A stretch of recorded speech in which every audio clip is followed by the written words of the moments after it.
welcome back to Crime in Sports. Yay! Oh man, Jimmy, your yay is an understatement this week. I'm super pumped. My name is James Pietragallo. I'm here with my co-host. I'm Jimmie Whisman. Oh boy, are we excited this week. Thank you for joining us, new listeners, old listeners. Absolutely. Thank you. New listeners, you've picked a peach to jump into the fray on, because boy, do we have a wild one tonight. This is insane, and it's so much fun. It's a tale of a backwoods man gone to the big city. You can't go wrong with backwoods man. Losing his goddamn mind. It's God. awesome. And his life spinning out of control, no pun intended. We'll find out why that's a pun later on.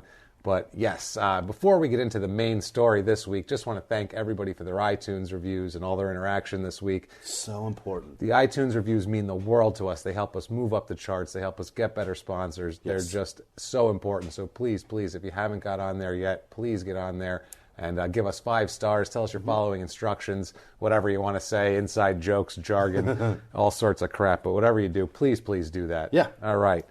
Hope you enjoyed also last week's nutcase. That I didn't know so much, and I was really impressed how much Stone Cold you found. Oh yeah, to quote about yeah. There was so many. Oh, you wrote a book. I found it online. I so looked many through it. Today's references. Thank you, Google Books. Yeah, let's no just doubt. say that, because I'm not huge. buying that shit. That was a fun one. That was fun. God, he was nuts, wasn't he, Chris Adams? He was like, Disgusting. he was a crazy person. It's one of those things where it's like you don't have to know anything about wrestling to care about you don't that. Even have it's to just know crazy. About it's the a crazy guy. person. No, just sit back. We'll tell you. Sit back. We'll tell you about a crazy person, because that's what we do every week Right. here. If you're a new listener, we're just gonna. It doesn't matter if you're into sports. It doesn't matter if you're into. You don't have to be into true crime, comedy, or sports in particular. Any of them, really. Just trust us. This comes together. We'll sprinkle enough of each together. Exactly. And make it fun. It's a nice cocktail we make. It's very smooth. Do you ever sit and watch Dateline 2020 or 48 Hours, any of those crime shows, and just go, this is so serious and so sad. Yeah. Like, I need comic relief for that. I need 2 idiots making dick jokes. And we fill that void. And not knowing shit about other countries and ripping on them. I need that. Well, let's do it. Let's All get right. into this week's subject. He's from another country. Fantastic. Other than the U.S. Not very far away, though. Okay. He's Brian Roy Spencer. Brian Spinner Spencer. Okay. He's known as. He's a hockey player. Okay. And a lunatic from day one here. I'm guessing Canada. Canadian. You got it, baby. Born September 3rd, 1949 in Fort St. James in British Columbia, Canada, so Western Canada. Mm-hmm. He's from the backwoods. Fort St. James is not on the coast. It's not on the coast. On the border. It certainly isn't Toronto. It's not Montreal. This is a woods town. These are rugged people back here.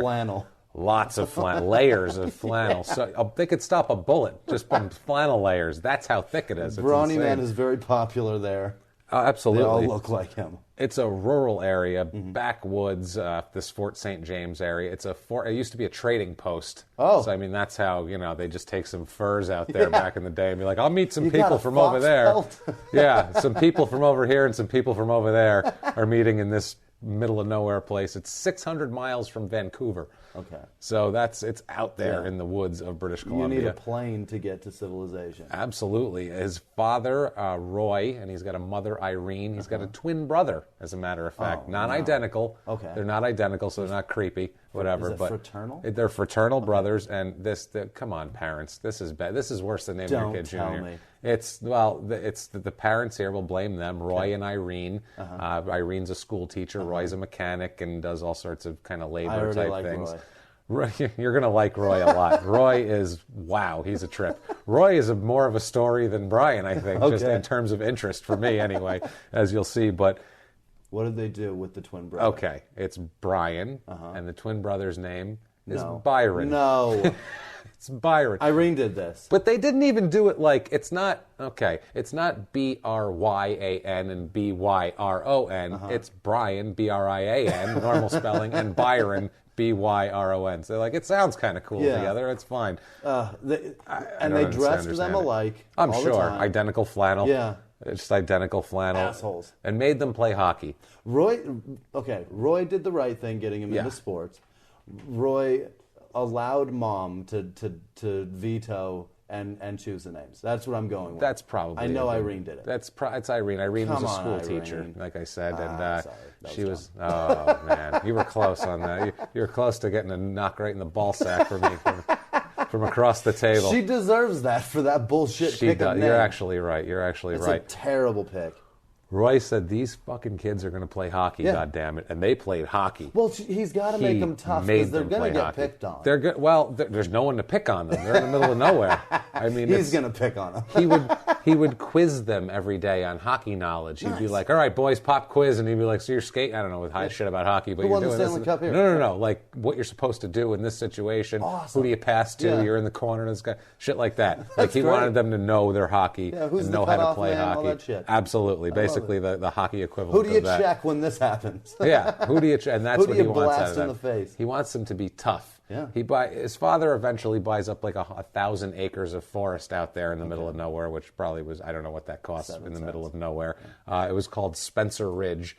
They're the Spencers, Cost him obviously. 12 icicles. That's all it was. Maybe some trinkets. It was like when they bought Manhattan from from the natives Couple there. couple icicles and a fox pelt. Yeah. It's like in Blazing Saddles. He's got a paddleball game. He's like, yeah, they like this. It's fine. You catch it in the cup. In the cup. So Roy's dream is to have them be hockey players. So they're in this like backwoods kind of shackish type deal, and he makes them a makeshift rink out of a gravel pit in the backyard. Nice. And he maintains it. This is like the Canadian Eddie Johnson. Yeah. Eddie Johnson had like the kind of ghetto fruit, picking. Watermelon picking, and they set up a fruit basket as a hoop. This is kind of that. This is the Canadian version of Eddie Johnson. Awesome. Go back and listen to Eddie Johnson if you haven't heard. Listen to Eddie Johnson. Did he have a makeshift Zamboni? That would be amazing. Just they made out of a lawnmower. It just goes around in a little circle. It's a John Deere Zamboni. He's got like a go-kart with like an old wood pallet that he just drags the ground. Waves and shit. Just waves to the neighborhood kids. There's no neighborhood. What am I talking about? He waves to the trees and the foxes that are not pelts yet. And his two poor little hockey pawns. Because he makes them practice 2 hours a day. Holy 2 hours shit. a day of hockey is a lot. And Roy, he's like I said, he's like a mechanic, does a lot of mechanical things. Massive drinker. Yes. Very hard drinker, Fuck which yes. maybe to stay warm. It's cold out there. Yeah. And what a shit life also. I mean, that's just a hard scrabble, tough Drink life. to get through it. You got it. And he made the kids work hard, told the kids early to play tough. Play hockey tough. He's like, none of this finesse shit. You're not going to be you're not the fastest skater. You're not the most pretty with the puck. Yeah. That's not what you do. You play with a tough edge. Yeah. That is the fastest way to get to the pros. Right. Back then is what he was telling them is you be tougher than everybody else. They can't deny you, basically. He's not wrong. And he's not wrong back then. Now they're like, that's great. We don't need you. We need Sidney Crosby. We need a guy who's stick and handle the puck. That's what we need. Well, stick handling is important, and your speed and never mind scoring, hit people is what he's telling. Go out there and goddamn hit someone. Fucking draw blood. Yeah. So Brian really, his brother played when he was a kid, but Brian really took to it later on and kept going, and that was his obsession also. Okay. He wanted to be a hockey player and a movie star. Also wanted to be a movie star. Two great careers. Not bad, right? Not bad He's dreams. aiming for the stars. Especially coming from the woods of nowhere here. God damn it, I'm going to make something of myself. Absolutely. And he goes in high school, he goes up to this one school till 10th grade, and then in high school, there's 11th grade is high school, I guess, in this area, and there's no high school anywhere near there, so he has to take a bus to Vanderhoot, which is 40 miles away to go to high school. Vanderhoot. Going to Vanderhoot to play. And he played football and soccer also in high school. He made it to the provincial finals in the badminton tournament, the province badminton tournament there as a junior in high school. He was a handsome guy, I imagine, because he wanted to be a movie star. Am I wrong? I don't know if he's handsome or not. There's a different standard for 1970 and also Canadian. The two of those things, 1970 Canadian, is now we're the same. But back then, 1970 Canadian handsome is a different. There was something off. There was 3 teeth missing in your nose to the side. You go, that's a handsome man, eh?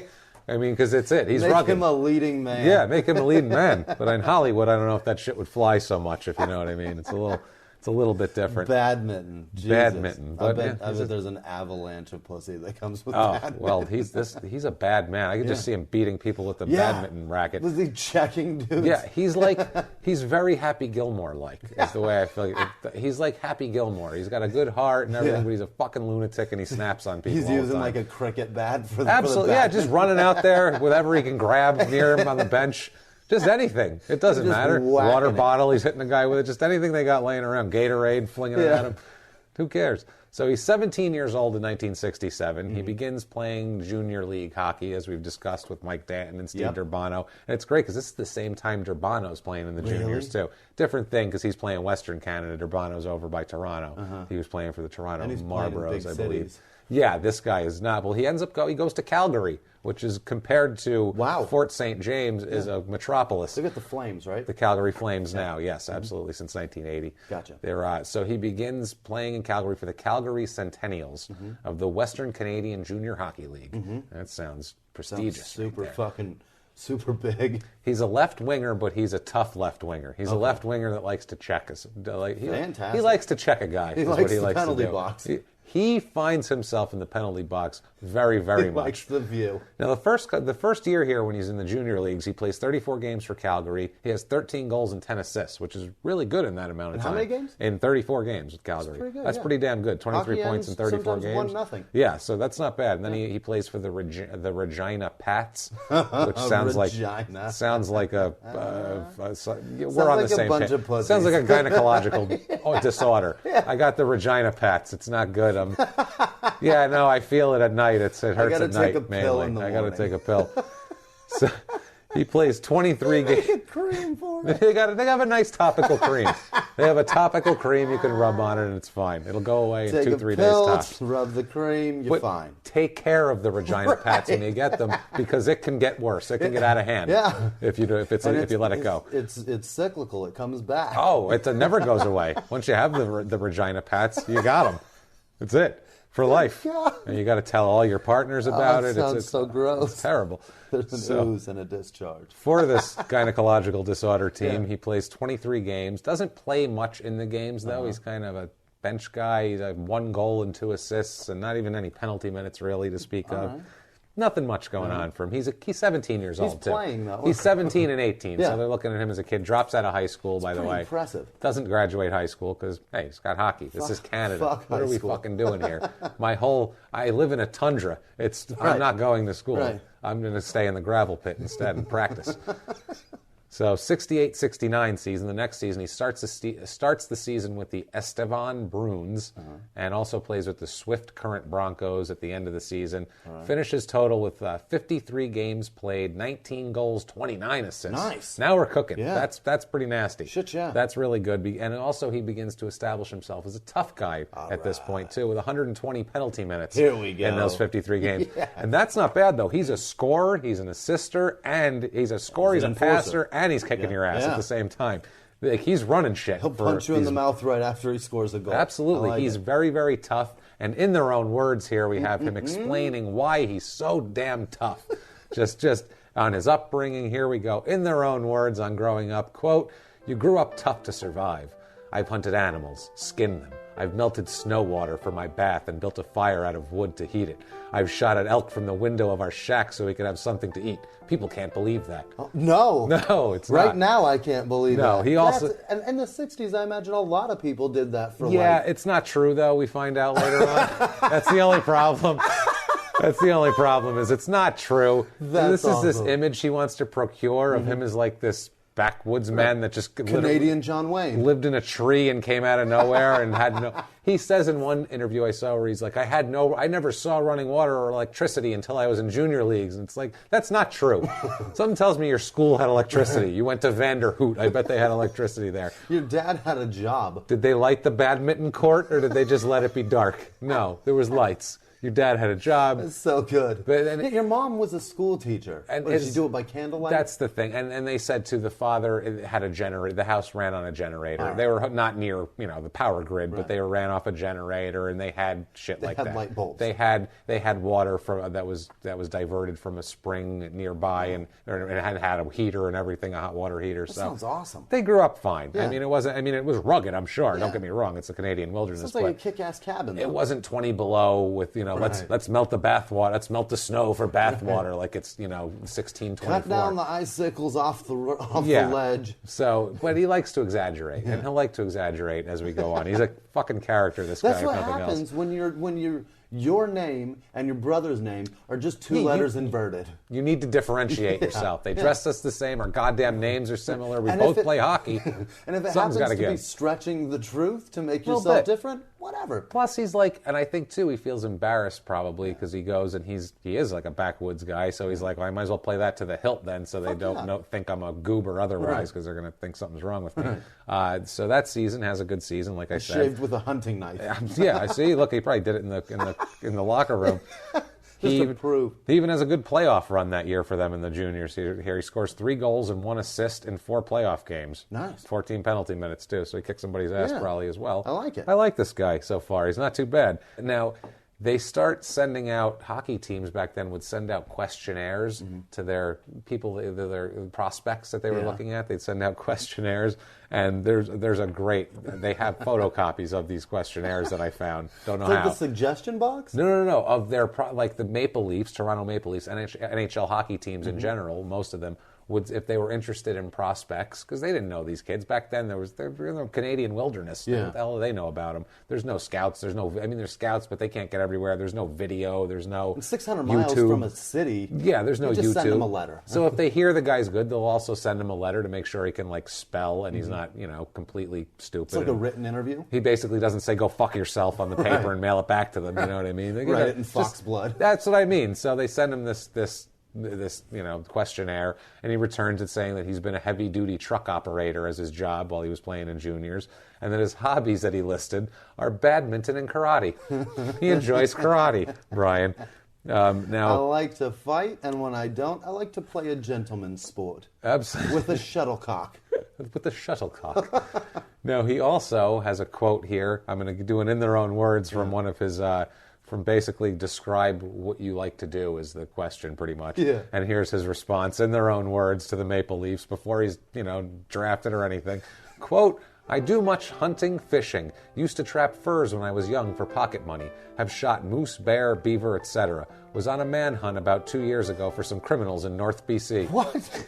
By the way, that part's not true at all. That was debunked completely later on. Not true. But he wanted you to think that. He really wanted them to think that he was a wild style kind of guy. We could even give him the credit that he just wants to see if they'll read it. Like comics will send their writer and they'll be like, I'd like a football helmet filled with cream cheese. Yeah, just to see who does if it. They'll fucking put it in the green room. Yeah, just to Maybe see. he did Are that. they reading my contract?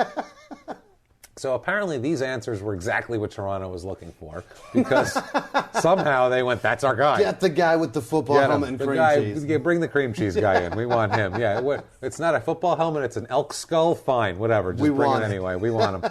Because on June 11th, 1969, he is drafted by the Toronto Maple Leafs in the NHL amateur draft. It wasn't live on TV, but from the Queen Elizabeth Hotel in Montreal, Quebec, which is exactly where you'd think the NHL draft would take place. You give me 10 choices, I'm going to line up all those words pretty close. All of them. There's going to be a Queen, it's probably Montreal, I'm sure Quebec's involved, someone's speaking French. Maybe it's in a hotel like the NFL draft. So Brian's taken with the 7th pick in the 5th round, which is number 55 overall. There wasn't a lot of teams back then, by the Toronto Maple Leafs. After him, I like to do the draft, who you could have had. No All-Stars were taken after him. It was pretty much a shit heap after that. A bunch of Canadian guys who, were currently building snowmen and selling insurance. No All-Stars, like I said, but there was a Hall of Famer in the draft, Bobby Clark. an NHL Hall of Famer, was taken in the second round by the Philadelphia Flyers. Okay. He was a big part of those 70s Flyers championship teams there. I don't know him. I'm not going to pretend like I do. I remember. But good for him for being in the Hall of Fame. I can picture him in my mind skating around with no helmet on. I can see the guy's like hockey card or still shot of him. Whatever. The name I was going to guess the Penguins. That's how removed from it's hockey. Pennsylvania. You're Pretty close. though, Not right? bad. You had the right awful. country and state. I'm going to give you credit, Jimmy. Let's move on to the 69-70 season. 69-70, he starts off in the Toronto affiliate of the Tulsa Oilers as the team. I think it's Tulsa, Oklahoma, of the Central Hockey League. Okay. Which sounds miserable just to be in Tulsa playing Sounds hockey. brutal. Yeah, I don't think that's a big hockey town. Here I am in Tulsa. So he's known as a hard checking, ass kicking kind of dude. Like He's not stupid on the ice like Durbano was. All right. Durbano would just do silly fights. Yeah. His shit was like, he was just a maniac. He was just flinging himself all over the place, but it was all in service of the game. He wasn't like just trying to make a scene. Yeah. He was just the hardest playing guy on the ice. He was Happy Gilmore, except he could actually skate and handle the minus the stabbing with the shoe. Yeah, which we just started, Jimmy. Let's keep it. Let's that not. may come up. That may be where the movie up. was fucking inspired from. Absolutely, Jesus Christ, it's possible. A mix of like him and Durbano, I feel like. He played 66 games with the Oilers, scored 13 goals, 19 assists, 186 penalty minutes. So nice. He is cooking on the penalty minutes. That's 3 hours. They were sending him out there going, just kick everyone's ass. If you can score a goal or two, that's fine, but kick Punch ass. somebody in the sack. He got that year. They bring him up to Toronto briefly. He was on the roster for 9 games, no goals, no assists, no anything. I think he had 2 shots the whole year. Or Sat something. on the bench and He was only in 9 games. Okay. They just brought him up just to go, hey, here's the locker room. Right. When we bring you up next year. Look, you're in the NHL. It's one of those. It's like a September call up in baseball. It's let's get you acclimated because we think you're going to be on the team next year type of deal. He's still trying to make a persona for himself. He's telling all the crazy stories about the backwoods shit. Like this is when it really ramps up. I love him.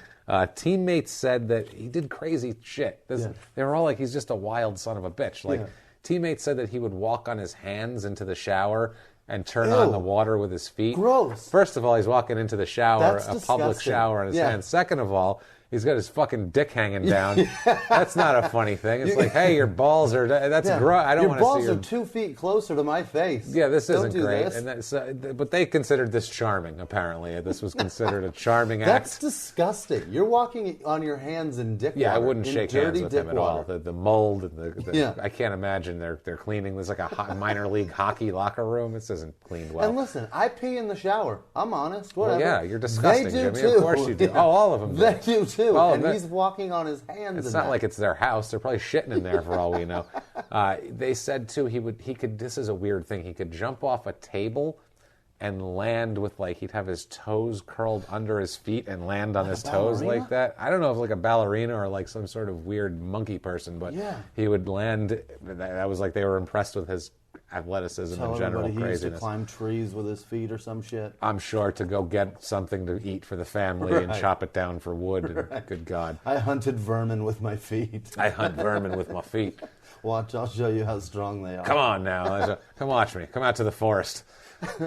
I punch people, my knuckles are strong, but watch how strong my feet knuckles are. Knuckles. That's weird. I feel like it's all just like tough things. Yeah. Like, look how tough I am. I can square up my foot too. I don't care if there's mold on the floor. I'm going to use a bacteria. I'll put my hands right on it. Then I'll bite my nails. What do you think of that? Yeah. Bite my nails. That's right. I want my dick to hang closer to my own face. That's what I'm looking for. Yeah. Well, actually, put an A on the end of that, and then you got probably what he was saying. Dick closer to my face, eh? Hey. So the 70-71 season, he starts the year with Tulsa again, the Oilers, plays 23 games for them, has 6 goals, 8 assists, 103 penalty minutes in 23 games. So he is like it a lot. Racking them up. This guy is really is that enjoys 5 this. minutes at a time? It depends on the penalty. Yeah, that's right. So there's all sorts of shit going on. There's some there 2, there's some there 3, and he liked to fight. So I think none of his were like little piddly ones. He was kicking ass the whole time. It was high sticking every time. Now here's when things take a good turn for him here. Early December 1970, he has his first child. His first child is born. He got married a little while before that. Oh, shit. So now he's got a child. Yeah. He is on the cusp of being in the in the pros in the NHL, achieving his lifelong dream. He's a mature man now. His father's lifelong dream, more than that. You know what I mean? The quarry paid off. And it's a thing too, because we've discussed many, many times. Is it better for a father to stick around, to leave before they even know who the guy ever was, right. just leave, never go back, or stick around and beat the shit out of anyone within arm's reach? That's the question we all struggle with. What makes a bigger scumbag? Yeah. Or we have now a third option, because no one's father in any of these stories has ever cared more than to, I mean, maybe Art Schleister's father, but I feel like that was more of a manipulation type of thing. No one's father has cared enough to really stick around and really participate in the professional career? Is mold his kid into a hockey player and all of this. And this guy did, and he's so excited because on December 12th, 1970, Brian is making his big debut for the Leafs. He's been on the team before, but this is the big one. Yeah. They're like, okay, you're bringing you up. You're going to play. It is supposed to be it's a home game in Toronto against the Chicago Blackhawks. Yep. Brian's ecstatic. He's freaking out. Calls his father to tell him that he's coming up. He's going to be playing in this game. Not only that, but this game will be nationally televised. Amazing. On Hockey Night in Canada. My face is going to be across the country. Absolutely. And they told him he is going to be the in-between period interview. He's going to be one of the interviews because they like his story, because he's saying he's shooting elk out the window and shit. Yeah. No, it's because he's insane. Oh, and he's saying what a backwoods loony is, and they're like, cool. Canadians are like, let's see this backwoods nutcase. Let's see old Lumberjack John. What do you got, buddy? Bring it. Bring it, Brian. So he's excited, and it's his first game. And Hockey Night in Canada is a big goddamn deal in Canada. It's still a big deal even now when there's all these other networks. It's like Football Night in America. But it's back then. The game was on Saturday night. Okay. People were watching hockey. Yeah. Period. That's it. Because there wasn't a lot of channels, and especially if you're in rural Canada, you might be able to pick up a signal from one state. There really isn't a lot of TV. Yeah. So this was the big shit, right? So he tells his dad Roy here. Roy at this point has emphysema. Takes oxygen sometimes. He's got kidney disease. Yeah. Roy's got a lot of issues, okay? But doesn't hamper his enthusiasm. He's psyched. He's psyched. Doesn't hamper his enthusiasm. Not at all. His boy is going to be on Hockey Night in Canada. This is his dream. He has cultivated this. He's cultivated this since these two jerk-offs with different names. He's like, I don't give a shit which one of them turns out to be good. Byron. That's why I named him a similar name, because I don't give a fuck. Someone's going to play hockey well. I'm shouting Brian or Byron either way. One of you is playing hockey well. Right. I don't care. So he's so excited he goes out, and because they can't really pick up a good signal out there, 600 miles from Vancouver, it's very shaky. He goes out and buys a new TV antenna that day for the game tomorrow. Financially. He said, I'm getting a new antenna, I'm picking up that goddamn station, and I'm watching my son on television. Has the neighbors come over, invites the closest neighbors. They've all seen Brian since they've all lived in the same. Nobody puts on his best flannel. Nobody moves to the woods. They all put on their best flannels, their flannel bow ties, and they come over. Their flannel tuxedos. Imagine that. That would be the ultimate Canadian tuxedo, and this would be jeans with like a jean sport coat and a flannel bow tie. That's the Canadian tuxedo from now on. They come over. They sit down in front of the TV, the neighbors. Roy's pouring drinks. Nobody bring anything on me. My kid's on. I mean, this is his proudest. Roy is fighting his coughing fits for this. This is the proudest day of Roy's life, okay? And I don't even think Roy has drank yet. I think he literally wants to be sober for this. Yeah. That's how. Wants to remember. And I'll tell you why later. But he sits down. Everybody's there. They turn the game on, and they're like, here it comes. And instead of airing the Maple Leafs Chicago Blackhawks game, no, the CBC airs the Vancouver Canucks versus the California Golden Seals. Motherfuckers. They decided to split it and air that in the western part of Canada because they thought these people would be more interested in the Vancouver game. Fuck. By the way, the Golden Seals moved to Cleveland to become the Barons in 1976 and then folded after 2 years. So that team sucked dick and they're gone. They're not around anyway. They're not around. But I thought I actually had to research. So old Roy's going to have what to the hell is that? Sit by and watch a team that doesn't even exist in fucking 15 years. Roy's not happy right now. He's he pissed. Is pissed off. Now, Jimmy, I'm going to ask you. You have a son. Yeah. Let's say your son's playing hockey, okay, and he's really good, and this all happens, and he's on TV, and it's the wrong game. What would you do as a father? Today? In 1970, no, not Okay. today. In 1970, in Canada, in the backwoods. Maybe I cry myself to sleep after having a few whiskeys and being cry. sad. Yeah, you hope your son calls you after the game to tell you what it was like to live vicariously through somebody him. near there tapes it for There's me. no tape. It's 1970. There's nothing. You're never going to see this game. It's gone forever. But you hope your son would call you afterwards. Yeah. You'd probably have a few drinks. Your friends would tell you it's all right, buddy. I'm sure he was great out there. You know what I mean? And so you'd go off to bed. I'll just be depressed and sad that I missed my boys. Yeah, a decent wife would blow you that night because she knows the pain you're going through. Irene better God come damn it, over. Irene. And that's not saying women should be blown. No. But in a situation like this help the guy out, for Christ's sake. He'd help you out. He's having a bad day. Yeah, this is terrible. So that's what reasonable fathers would do. What did Roy do? Roy did not do that. Roy took a different approach to the matter. Roy cultivated this man, and he's emotionally and financially now invested in the game because he bought shit and equipment to watch it. This is the pinnacle of Roy's achievement. He take his rage out? He takes his rage out by grabbing a rifle and a pistol and getting into his car. Fuck or yeah, his truck, Pop. I should say. Now, he grabs the rifle and the pistol, gets into his car. Sober. Where do you think he's going? Where does he go? Where does he go? Where does he go? He drives 85 miles to Prince George, where the nearest TV station is. Yes, where the nearest television station is. It is your fault, you son of a bitches. While he's driving, the game's going on too. It takes, through the Canadian wilderness in December to get 85 miles. You're not driving 65 miles an hour, probably. Through emphysema, he's cursing. No, he's motherfucking them the whole way. In between periods, Brian's interviewed on there. Oh. He's going, hey, this is great. He thinks his dad's home watching. They're not texting each other in between periods like they would be now. There's no communication. Brian He's has in the no locker room. idea. Nothing. Roy arrives at the television station. It is CKPG-TV. All right. CKPG-TV, K-package. Or K, whatever the fuck you want to call it. Cock package. In Prince George. Yeah. These poor people see this maniac walking through the door. Armed to the teeth. Armed. He forces his way inside with a gun. First encounters newsman Tom Hertel, okay? Finds this guy. Confronts him. What can I do for you, eh? He's just a newscaster, this guy. He has nothing to do with the broadcasting choices of what fucking hockey game they're playing. Absolutely zero to do with this.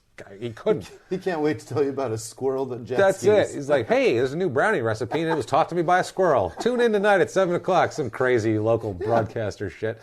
So Roy tells him, quote, I don't like the CBC's hockey games. Why don't you broadcast more Toronto Maple Leafs games? Yeah. This is the most Canadian crime ever put forth on the face of the earth. We talked about Eddie Johnson and I think Darryl alums having the most 80s crimes ever of stealing a VCR for crack money.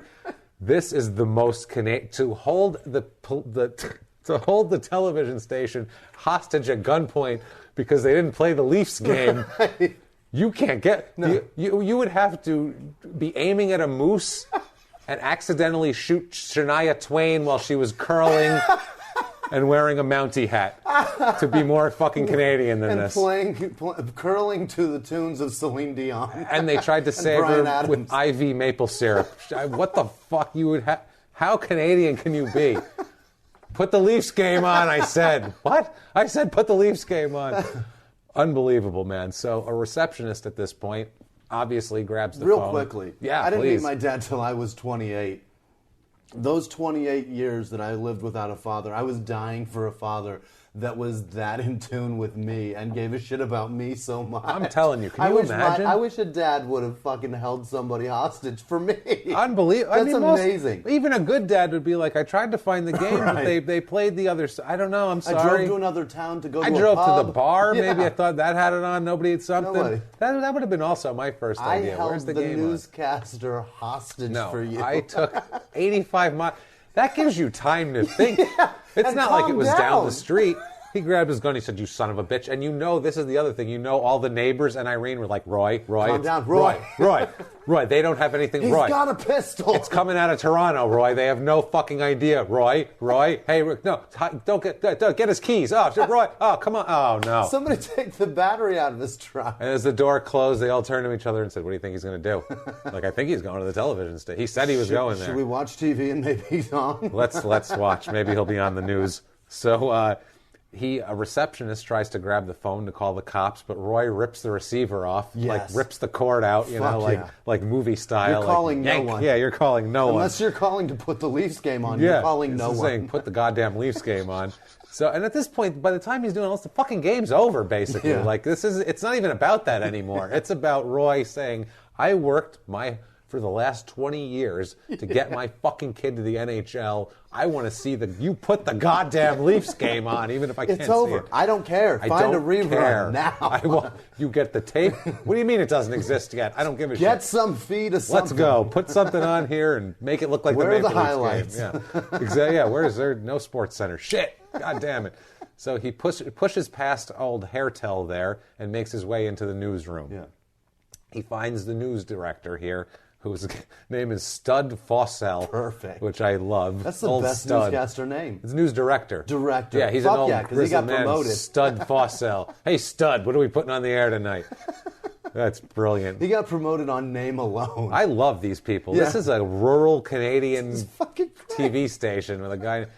Poor Stud probably worked in the city at one point. He was like a desk man in L.A., and they're like, you know what, Stud, you're getting a little older. And, we're gonna move you to a place with a little slower pace. You'll like it better, really. And the next thing you know, he's in Prince George, sitting here with a lunatic with a rifle and a big antenna. He's going, I used to be a big deal. You know he's got the big antenna in the back of his truck. He's taking that shit back to the store, See what too. I fucking bought. I don't care. I'll stick it up Stud's ass. So he tells Stud, this is the news director, who again has nothing to do with hockey choices, tells him to take the other game off the air. I want it off the air right now. You take that Vancouver. Every second that it's on, it reminds me what's not on the air. Yeah, you take that Vancouver and the future defunct California shitbag, whatever the hell they are, as Golden Sacks to fucking, you get them off the goddamn air. Stick them and this fucking antenna right up your ass. That's right. So Roy then finds program director. He's working his way up the chain. That's the guy. He went from receptionist to news guy to news director. Now we're getting a program director. That's the man you want to talk to. He still has no control over what signal's coming out of something. That's the other thing. This is not the main hub of television for Canada. It's not the CEO yet. This is just a place with an antenna that bounces it to more antennas. That's all it's fucking doing. It's it a has repeater. no anything. They might broadcast a small news thing out of there. 4 moose were hit by a truck down the highway tonight. That's all they're doing. And the guy didn't stop. He said, find me at the fucking news station. Shania Twain was tragically shot while curling. He was aiming at a moose, though, so it's okay. We let him go. You know, everyone's tried to shoot a moose. Sometimes you hit Shania Twain, you know. She's everywhere. She's Canadian. Don't impress me much. So he finds Don... Don't impress you, motherfucker. You eat shit, Jimmy. You son of a bitch. I swear to God, Jimmy. I have a Jimmie brand locked and loaded right now for you, you son of a bitch bastard. Oh, my God. So he did... Don't know you So you bastard. shot a moose. So you shot a moose. I think that's what Irene said to Roy. So you shot a moose. Why don't you go there and get them to put the Leafs game on? That'll impress me. Don't impress me much. So anyway, Roy tells the program director is Don Prentice, which again sounds like an old-timey newsman. He tells him, quote, Jesus Christ, this is the you best. Son of a bitch. No, it's cold and calculated and unfucking believable. And what? Imagine you're Don Prentice. This guy comes in. He's looking rural, I would assume. He's come in from a hard day's work. He's got covered in flannel with guns in his hand, guns blazing like the Mexican pimp. You know, how is it you've come to arrive? Yeah. That's what he's doing, basically, but he knows how he's come to arrive here. Dawn. In my truck, 85 miles through the goddamn snow is how I've come to arrive here. Through a couple moose's asses, that's how I got here. And he tells the man, now what does this guy want from you if you're Don Prentice? Quote, I am very disturbed about the CBC coverage. There's going to be a revolution unless it's changed. A revolution! The people are going to rise up against the government for playing the wrong fucking hockey game. We want the Leafs game, and we will take heads if we cannot have it. That's awesome. God there will damn be it. a man on horseback shouting, "One if by land, two Two if by sea." Somebody said, let them have the Vancouver game. Instead of, he said, no, we won't have it. Heads must roll. Let them watch Vancouver. Let them watch Vancouver. And then it was on. Revolution. That's awesome. Now, you would think this sounds like the activities of a drunk man, but it actually sounds like the activities of an alcoholic who hasn't had a drink, because Prentice, the news director, describes Roy as, quote, cold sober but shaking like a leaf. This sounds like an angry guy who was waiting, literally waiting for his son to hit the ice to have that drink. He wanted to see it. He knows he wouldn't remember it. He had it He wanted it to be clear. Sitting on his nightstand, and he's staring at it, He was waiting waiting. for, and welcome to Vancouver. And he was going to, what? Celebration. No. And it's not there. It's not Toronto. And then he goes, thank God I'm sober because I'm driving 85 miles right now. I don't think it would have stopped him if he had a few anyway. You're probably right. So Roy at this point tells the staff, all right, head into the studio. He's rounding them up into the studio. What is his fucking plan? And like I said, if you're Don Prentice and this guy says, I'm very I'm disturbed about your cover. They didn't play like, children getting their head beat in or something. They played a different hockey game, one that's actually more regionally relevant to that area. They're close to Vancouver, not Toronto. It makes sense. And there's going to be a revolution. How do I stop this if I'm Don Prentice? So they all go in there. Prentice he leads the pack into the studio and finds a phone and calls the police. Hides out. He's not doing well. What is it, Richard Speck that had all the nurses and he couldn't keep track of them? Yeah, he couldn't count them all. I feel like that's what he's doing now. Like he's got... How awesome is that? Whack-a-moles. He lost track counting to 9. That's fucking awesome. That's amazing. That's pretty amazing. Well, he had his cock out. Things get squirrely with counting and when your cock's out. He did just come 9 times. So he's a mess. He says he only had sex with 2 of the girls, Richard Speck. He came twice. In fairness. He killed all of them. Right. He swears he only had sex with 2. I don't know if he thinks that makes it better. Enough for Richard Speck. Yeah. That's for other people, other podcasts that do the same shit over and over as everybody else. But we don't do that. We're going to do our own thing. We cover somebody that you've never heard of. That's right, and I've never heard of Brian Spencer, actually, because you have to be a big hockey fan. The Spinner. So he goes ahead. After about 5 minutes of this standoff in the TV studio with Roy holding a gun, Prentice had already called the police, smart man. Roy seems to kind of give up a little bit. He starts to lose some steam. Yeah. None of these people seem they're probably like, I don't know. Yeah. They're not like, no, this is what we want to play. Like they weren't disagreeing when they're probably like, yeah, I don't know. That's not up to us. We'd like to watch that too. If you get in your car and drive about 7,000 miles that way, you might run into the people who have a decision. Right. But we don't have the decision. It's not us. My name is Stud, and they sent me out here. They put me out to pasture. I used to cover the crime beat in Reno, goddammit. Now I'm out here. They put me out to pasture. Put me out to pasture. That's awesome. So I'm Stud. I'm Stud. So he starts to back out of the front door of the station. Like, I guess never mind. Surprising that a man with emphysema doesn't have the stamina to go through. No, that's the other thing, too. He's probably wheezing. He's like, I need my oxygen. Kidneys are hurting. He's pissing blood. So starts to back out of the front door and he says, quote, another thing. God, these people are nuts. He says, quote, I don't want to kill anyone. I've killed many times before in the commandos. Oh, my God. In the Commandos? What is that? Is that an island, a war? I was in the Commando Islands and I killed them all. What is that? What is the Commando? Was he in the Commandos, like a commando force? Is that the force? group? Right. How many wars are Canadians fighting? Were they big participants? I didn't know they had commandos. Commandos. I've killed many times before in the Commandos. Like he's saying, I don't want to kill again, but I will. I think he just yanked a menacing word right out of his back pocket. In the commandos. The Commandos. That's where I was killing. Whenever those guys fight, that's where I killed. So now, while this was all going on, the 5-minute interval of him kind of giving up and seeing that these people have no power to change the Leafs game, and I probably overplayed my hand a little bit here anyway. And maybe I can't breathe. I might have took it a little far. Yeah, I'm shaking. I need a drink real fucking... That's what he was like. That drink is sounding better and better right now. You guys got any whiskey around here? He kept like a tall boy in the car for when he gets out. When I'm done, I'm going to slam this I'm thing. going to go hit that Labatt Blue in my passenger seat. Bet your ass. So he slips out the back door, Prentice does, the program director, and he talks to the police who have already arrived because it's kind of a small town. And if you say, hey, there's an armed man coming, the Mounties come a-running. So he says that Roy is leaving through the front. He's going through the front. Prentice went out the back. So police come around the side of the building, and Roy catches one of them, sees them coming, and shoots at him. Oh, my God. Roy shoots Constable Dave. It just got real. It just got really real. This went from this crazy son of a bitch to you're shooting at cops. He just What the fuck is retreated wrong and with he's you? like, I really fucked up. I need to go home. And then he sees cops and starts shooting. And starts shooting. Like, Unbelievable. and since maybe he's... And he hit one? It's that commando's training that he has. He can't help it. It's reflex, damn it, Jimmy. He can't help it. Yeah. And he did. He hit one. Absolutely. Unbelievable. He hits Constable Dave Pietragallo in the leg. A guy in a no doubt super furry hat with the flaps that cover his ears. Oh God, Jesus! He had the red. He looked like it was a complete stereotype. Hit him in the leg sure. and the down feathers flew out of the pant leg. Just puffy. The layers of flannel opened up and light came out and his soul escaped. But he doesn't die. Old Constable Dave here. He's shot in the leg. He's going to be fine. Another officer coming from the other side opens fire on Roy and hits Roy. Oh no! As that's happening, they're calling the ambulance because they know this is not going to end well. As soon as someone hits gunshots, ambulance gets there. They pick Roy up. They take him to the hospital. He is dead on arrival at the hospital. Oh shit! So this night has gone way fucking sideways. Yeah. This started off, this is the proudest day of my life. I have a new antenna. You know the pride in 1970 to get any kind of new antenna?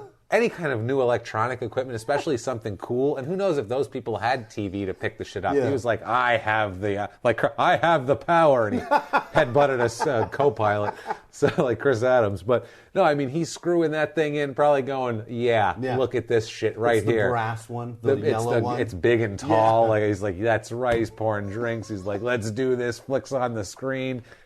And he had no idea that in 2 hours he'd be shot dead out front of a police station 85 miles from his house. Yeah. Brian defending his boy's honor. Defending his boy's honor and the honor of the Toronto Maple Leafs. So Brian has no idea this is going on. He's playing. I'm still proud of him. As my dad, Jesus, fucking that's incredible. Dedication. Yeah. Maybe a little misplaced. Yeah. But, thanks for the passion, Dad. He really went the extra mile. Leafs won the game 2-1, in case that matters. He died for a good game. He would have seen his kid. Imagine if they lost like 6-0. Horrible. And that's what he wanted to see. He held people at gunpoint to see this team lose 6-0. He died for glory. They notified Brian after the game. That's some kind of fucking roller coaster there. Horrible. Now I got this article, an article that had a lot of these details out of the December 13th, 1970 issue of the Toledo Blade newspaper from Toledo, Ohio. I found a copy of that. Now, also I found in there a couple very interesting things. You can head down to the Medic Discount Center and you can get yourself a pack of 32 assorted Christmas cards for 68 cents. Wow. Down from $1.25. Get everybody on your Christmas card list done. Also, you can get yourself a nice bottle of High Karate Cologne for 97 cents. Fuck yeah. Regular $1.50, so that's a 52-cent savings. You want to get on that and smell like shit. 30% savings. Smell like you live in the woods. Smell like shit. So, also another very interesting item. They had a lot of like radios that look like other shit in the picture. I found a radio that looks like a knight's helmet for $14.88. Awesome. Why you would want that, I have no idea. It's down from 1995. Also, too, just in case, there's an ad for Kellogg's All Brand, and it reads in large letters, constipated due to lack of food bulk in your diet? Try Kellogg's All Brand. Food bulk? Food bulk. Try our cereal. It's food bulk. That doesn't sound like a good advertisement. What we need... Not lack of fiber. Lack of food bulk. Lack of food bulk. Lack of actual food in your diet. Now, that's the problem. Now, with this story, I also found, right next to the story of Roy, I found a great story of a guy named Frank Zapko, okay? This poor bastard. This is fucking hilarious. My sidetrack on this story into another crime story that's hilarious. Frank Zapko, he's 49 years old, of Toledo back then here. A man with a knife came up to him and tried to mug him, okay? So Frank, trying to get out of it, this Frank Zapko guy says, "Here comes the police," he screams, right? He's like, "Hey, no, the police," right? So the robber... Hey, look over there. Hey, look, the police. Made you look. So the robber turns and runs away. Because he Awesome. oh shit, the police. He runs away, gets about a half a block and looks around and realizes there's no police. So he turns back around, runs back and stabs this guy right in the chest and steals his watch and then runs away again. That's the funniest fucking story I've ever heard in my life.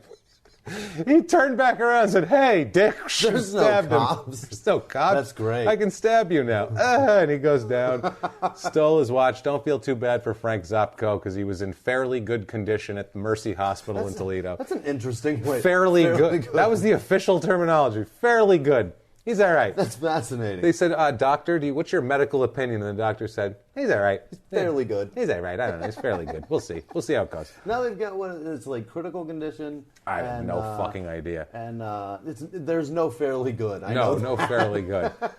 So December 13th, 1970, which is the next day, despite his father's death, Brian travels to Buffalo with the team and plays in a game because they have a team game the next night. He has 3 assists in a 4-0 win over Buffalo. Awesome. It's a game of his life here. Yeah. After the game, he heads back to Fort St. John for the funeral, obviously. He was key and instrumental in 3 of the 4 goals he scored. He got an assist. He got the puck to the guy Thanks, that Dad. scored. Yeah, That's incredible. that's like Brett Favre after his dad died having that big Monday night game. I think that's what it is.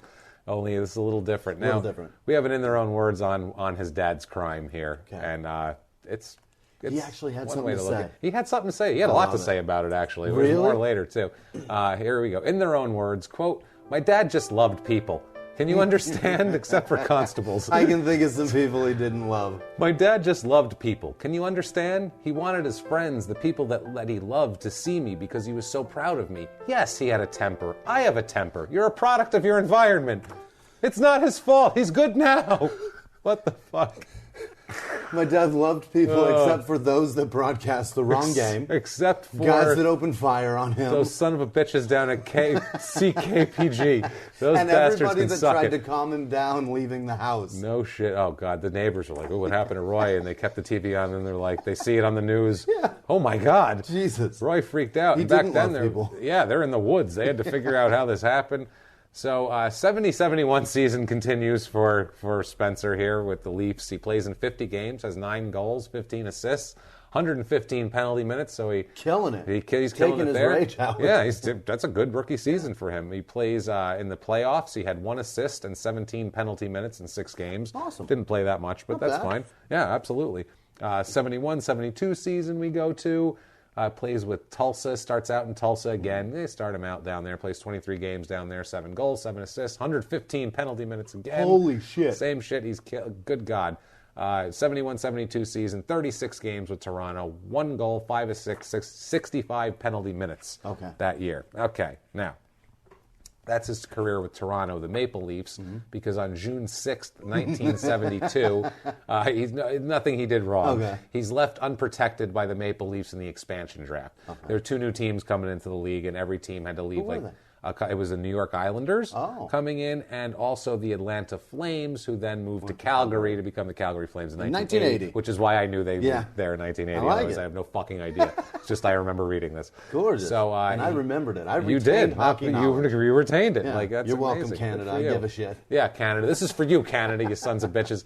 So he's left unprotected by the Leafs. Like I said, he's claimed by the New York Islanders on waivers. He's a young guy with a lot of heart, and they're like, "Hey, this is going to be a good guy to have on your team." He's going to New York. He's going to try hard anyway. He's going to goddamn New York now. He's going from the backwoods with a fucking a rock quarry ice rink. He's basically like rural Willie Mays Aikens, and he's claiming to, this is insane. The largest market in America. Yeah. Now, Toronto also was kind of sad to get rid of him. Toronto general manager Jim Gregory wrote Spencer a note that said, quote, it was with a great amount of apprehension that our organization decided to leave you unprotected. So they want to let him know you weren't being a shithead. We liked you. We did roster. You. Sorry about your dad. It's math. It's math. Sorry about your dad. Kind of bad publicity. Let's see how it goes. So 72-73 season is his first full-time, not down in the minors at all, NHL season for the Islanders. He plays in 78 games, 14 goals, 24 assists, 90 penalty minutes, has a great season. He's integral. Absolutely. He's 23 years old. Jesus. He's an alternate captain on the team because as an expansion team, like that's a bunch of young guys and has-beens. And so they, And he's seasoned. He's been in the league. He's voted most popular by the Islanders Booster Club in 73. Wow. He plays like a maniac. And they love his stories. You can't, and that's the thing. He's this guy who claims he's from the backwoods, shooting elk out of his window, and he's the craziest guy on the ice, the hardest worker, fighting and everything. It's hard not to like this guy. He's a fucking stud. If you like hockey in the 70s, this is the guy you want to watch. Yeah. This is your guy. 73-74 season, he plays in 54 games for the Islanders. 5 goals, 16 assists, 65 penalty minutes. Not bad. Not too bad. He was a little banged up, I think, that year. Starts to get crazy with his personality a little more. Yes. Little things start coming out. He carries a large hunting knife strapped to his calf on commercial airline flights. What the fuck? This is pre-airline security when, they just, you don't have a gun, okay, get on the flight. They didn't care. There's no body scanner. No, and he had a giant Crocodile Dundee bowie knife strapped to his calf. Ready to field dress a moose. At 30,000 feet, I don't know why you need that. That makes no sense. Just in case one crosses our path. Yeah. Although, you know what? Back then, though, the skyjackings were a huge deal. Yeah, that was a big... I mean, it was every other day there was skyjacking, so maybe that's what he was thinking. I'll cut one of these guys' heads off, which he probably would have, and skinned him out and hung, It's a product of his environment. Yeah. He's a product of his environment. He has a temper. He'll field dress him like a fucking deer and hang him from a tree.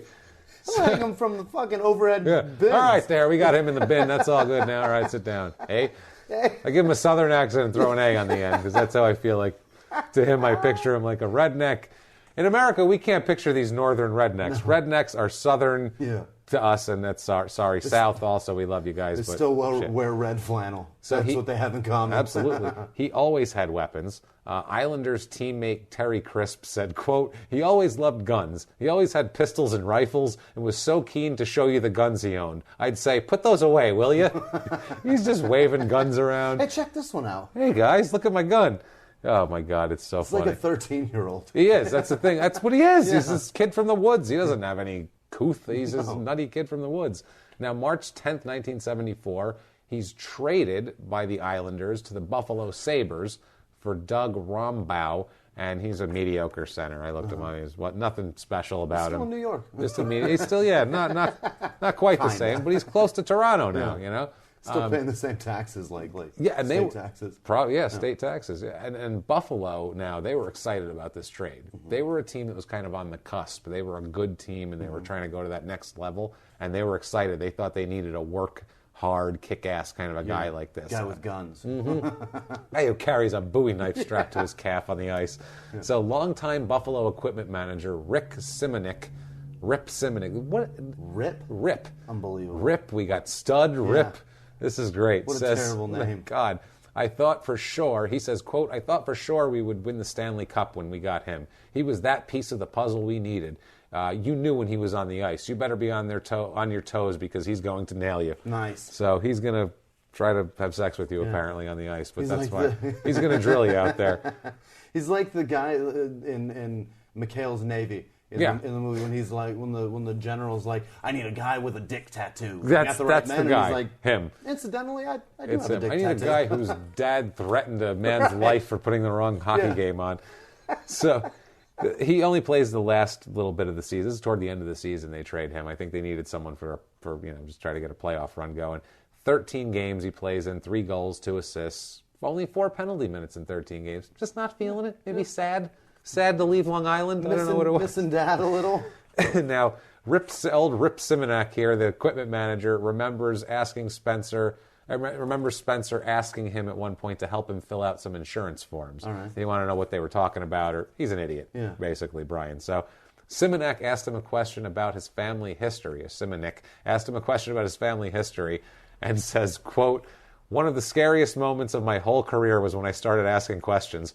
I asked about his father, and he snapped. You know what happened to my father. He got killed. You know that, right? Somebody will eventually pay for that. Oh, shit. He was gritting his teeth, and his eyes were bugging out in his head. Nice. And then he says also, he clicked out, but then he calmed down quickly. He was very erratic in his emotions. He's just a nut. Very erratic. That death is just simmering beneath, though. It's simmering so deeply that he carries the names of the 3 Mounties involved in his father's shooting around in his wallet. Get the fuck out for of here. the next decade. Wow. Absolutely. That's how this is in his fucking head. He wants revenge. That's incredible. He wants revenge. I just realized real quick, going back to that McHale Navy quote that I did, the guy that delivered that quote, his name incidentally, was Rip. Rip. It was there Rip, you go. The guy from, what's his last name? I forget. It's not Rip Torn, it's the other Rip in movies. The actor. I don't know. Rip is also Hulk Hogan's character's name in No Holds Barred. Hilarious. Rip. rip them. What a so anyway, rip them. Rip them. What a terrible name. So 74-75 season for Buffalo is his best year in the pros. 73 games, 12 goals, 29 assists, 77 penalty minutes. Had 4 assists in 16 playoff games. Only 8 penalty minutes in the playoffs, so he could control himself. He wasn't like Durbano. Yeah. When they said, hey, play it tight out there, he wasn't going out and trying to cut people's throats with a stick. He's playing it tight with the names of the Mounties in his pocket. Buffalo goes all the way to the finals that year. Nice. They lose the series 4-2 against the Philadelphia Flyers and Bobby Clark that got drafted with him that year. So he lost in Game 6. Game 6. They went all the way. Series. They did great. Great. He's living his dream. He's living the dream. Absolutely. Granted, it's a second place finish, but that's pretty fucking for successful kid, in hockey. It's going well, man. Yeah. I mean, that's amazing. 75-76 Buffalo. Again, 13 goals, 26 assists, 70 penalty minutes. So pretty much the same season. Real good season. Top notch. Playoffs, 9 games, 1 goal, only 4 penalty minutes. Nothing big happens. Things go downhill in 76-77. 77 games, 14 goals, 15 assists, 55 penalty minutes. No stats in the playoffs, just didn't do shit. Started to kind of go downhill a little bit. And it's weird. He's only 27, but he's just not brutal. I think his style of play takes a toll on you. And I don't know if you have the energy to throw yourself at people into your later years. I think that's a problem. Summer of 1977, he does one of the funniest fucking things ever. This shows you this guy's personality. He's amazing with anything mechanical, first of all. Great with anything mechanical. Terrific. Just like his dad. Just like his dad, has a certain thing. He can fix things. He likes cars. He worked on a 1927 car one time and got it to run and shit when he was like younger. Like he's just always working on cars. Yeah. That was also on the questionnaire that he like worked on cars and he put what he increased the horsepower of his one car. We'll post it on our social media awesome. These pictures. It's That's amazing.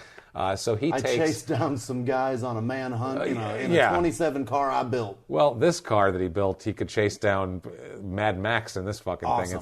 This is the summer of 77 in the off season. He draws up the plans for and builds a vehicle he calls the Hulk. Awesome. Okay, it is a 2.5-ton army truck that he has taken and installed the instrument panel from a DC-3 airplane on. What the fuck? Okay, he equips it with a generator, a refrigerator, a TV, a VCR, and a bed. And all of them are on gauges. He can monitor all of it at the same time. With the DC, with a goddamn airplane. What a crazy car. That's insane. This is what he builds. And he's like, yep, that's my car. That's it. That's what I'm going to drive to practice. He's an eclectic guy. He's got a personality, and he wants to show his personality, too. He's not afraid to show his personality. He wants to really let it shine, and so far he gets attention when he does that, so he likes it, and it's good attention. And we'll hear how much the attention of the fans mean to him in a little while in a quote about his wife that's one of my favorite things that anyone's ever said on this show. September 20th, 1977, so this is right after the Hulk gets completed. Yep. He's traded from Buffalo to Pittsburgh for Ron Schock. Ron Schock, they were just getting rid of him, man, because Ron Schock this was his final season in the NHL. Really? They went and had for Buffalo, played in 40 games, 4 goals, 4 assists. He was a guy who had a long career, 15-year career that was just done at the end of his career. His twilight, his he was 35 years old, I think, at the time. Ron Schock. I mean, it was just that's who they traded him for. His goodbye. Yeah. So he plays for Pittsburgh, 78-79, plays in 79 games. So, I mean, he's out there. 9 goals, 11 assists, 81 penalty minutes. Not terrible. He's still in there. He's still playing. Now people like him. His teammate, he's got a teammate named Rick Martin from Buffalo. He has a wife, Rick Martin. Rick Martin's going to come up a lot through the years in this story. His wife, Mikey, has a lot of quotes about Brian that are great. And we're going to get into one of these quotes. Mikey said about him, quote, he was a teddy bear that people took advantage of, whether it was women, whether it was guys using him as a celebrity, whatever. So she's saying at this point, people are taking advantage of him.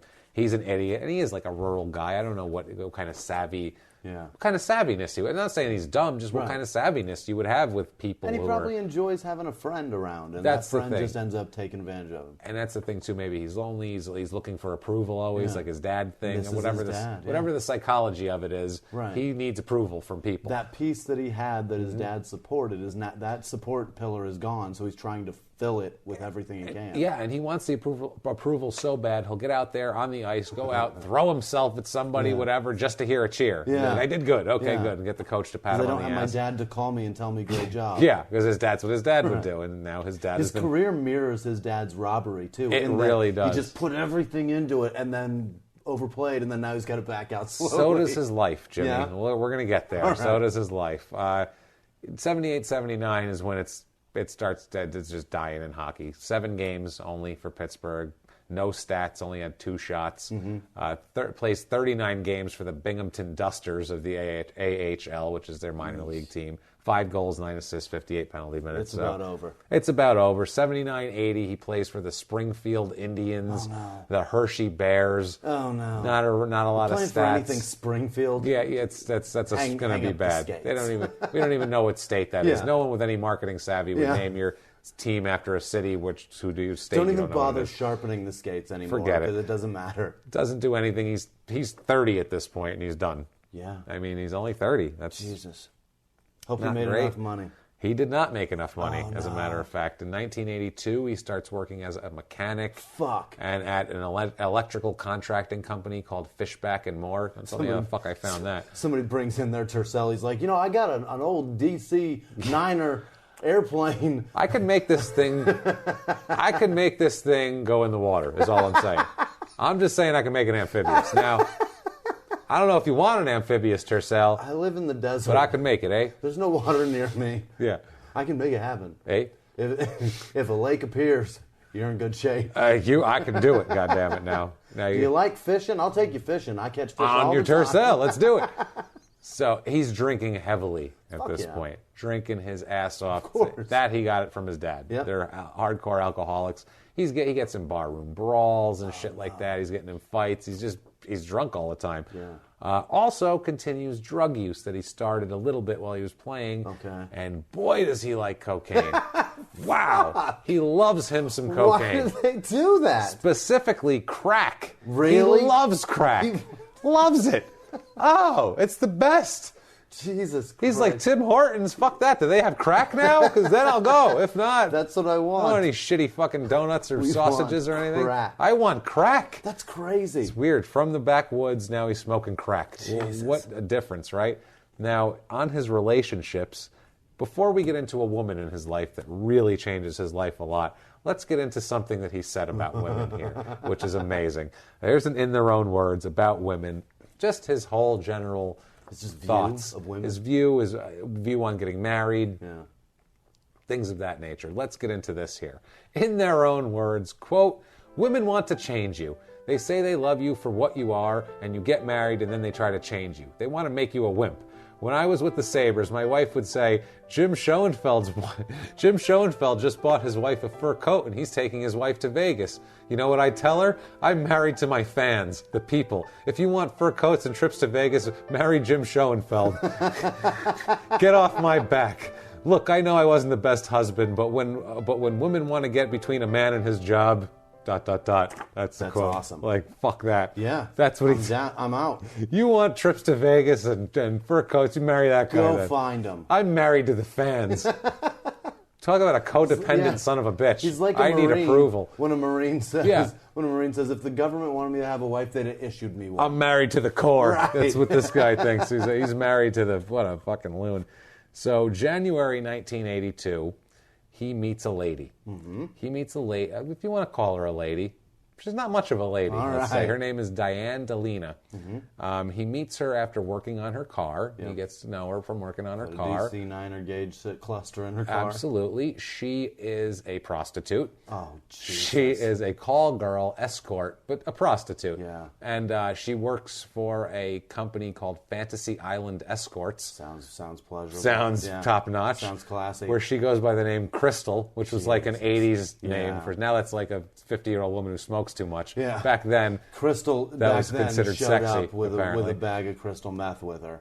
Also, you'd think escort would be some classy woman that shows up. She's an escort. You're calling. She's coming. Not some dirtbag living in a fucking in a dingy trailer with a crackhead ex-hockey player, because that's what she ends up doing. She ends up moving in with him into his crappy little tiny shitbox trailer that he lives in. It smells like grease. Oh, grease and ballsack. Yeah. It's disgusting in there. They're living together. What is he doing, first of all? And it's like, and she's working. She's not hiding it. No. She goes, all right, I'm going to go fuck 3 guys. And he's like, see you later. I'll come back with a sticky twat. He goes and tries to find another woman, too, and they don't care. It's this weird, kind of mutually beneficial... Mutually disgusting. Friends with benefits that live in a trailer together in the woods. It's disgusting. Yeah, or not in the woods. This isn't... And he's got kids? Oh, he is eventually, not right this minute, but eventually he ends up with 2 wives, 5 kids. Fuck. 5 kids total, this guy fucking and he's world. got a kid at this point, and he's... I think he has 3 right now. Oh, pretty sure he has 3 kids. He's introducing them to... Oh, they're not around. He's abandoned. Okay. He's long abandoned his family. Really? What do you think, he sees his kids?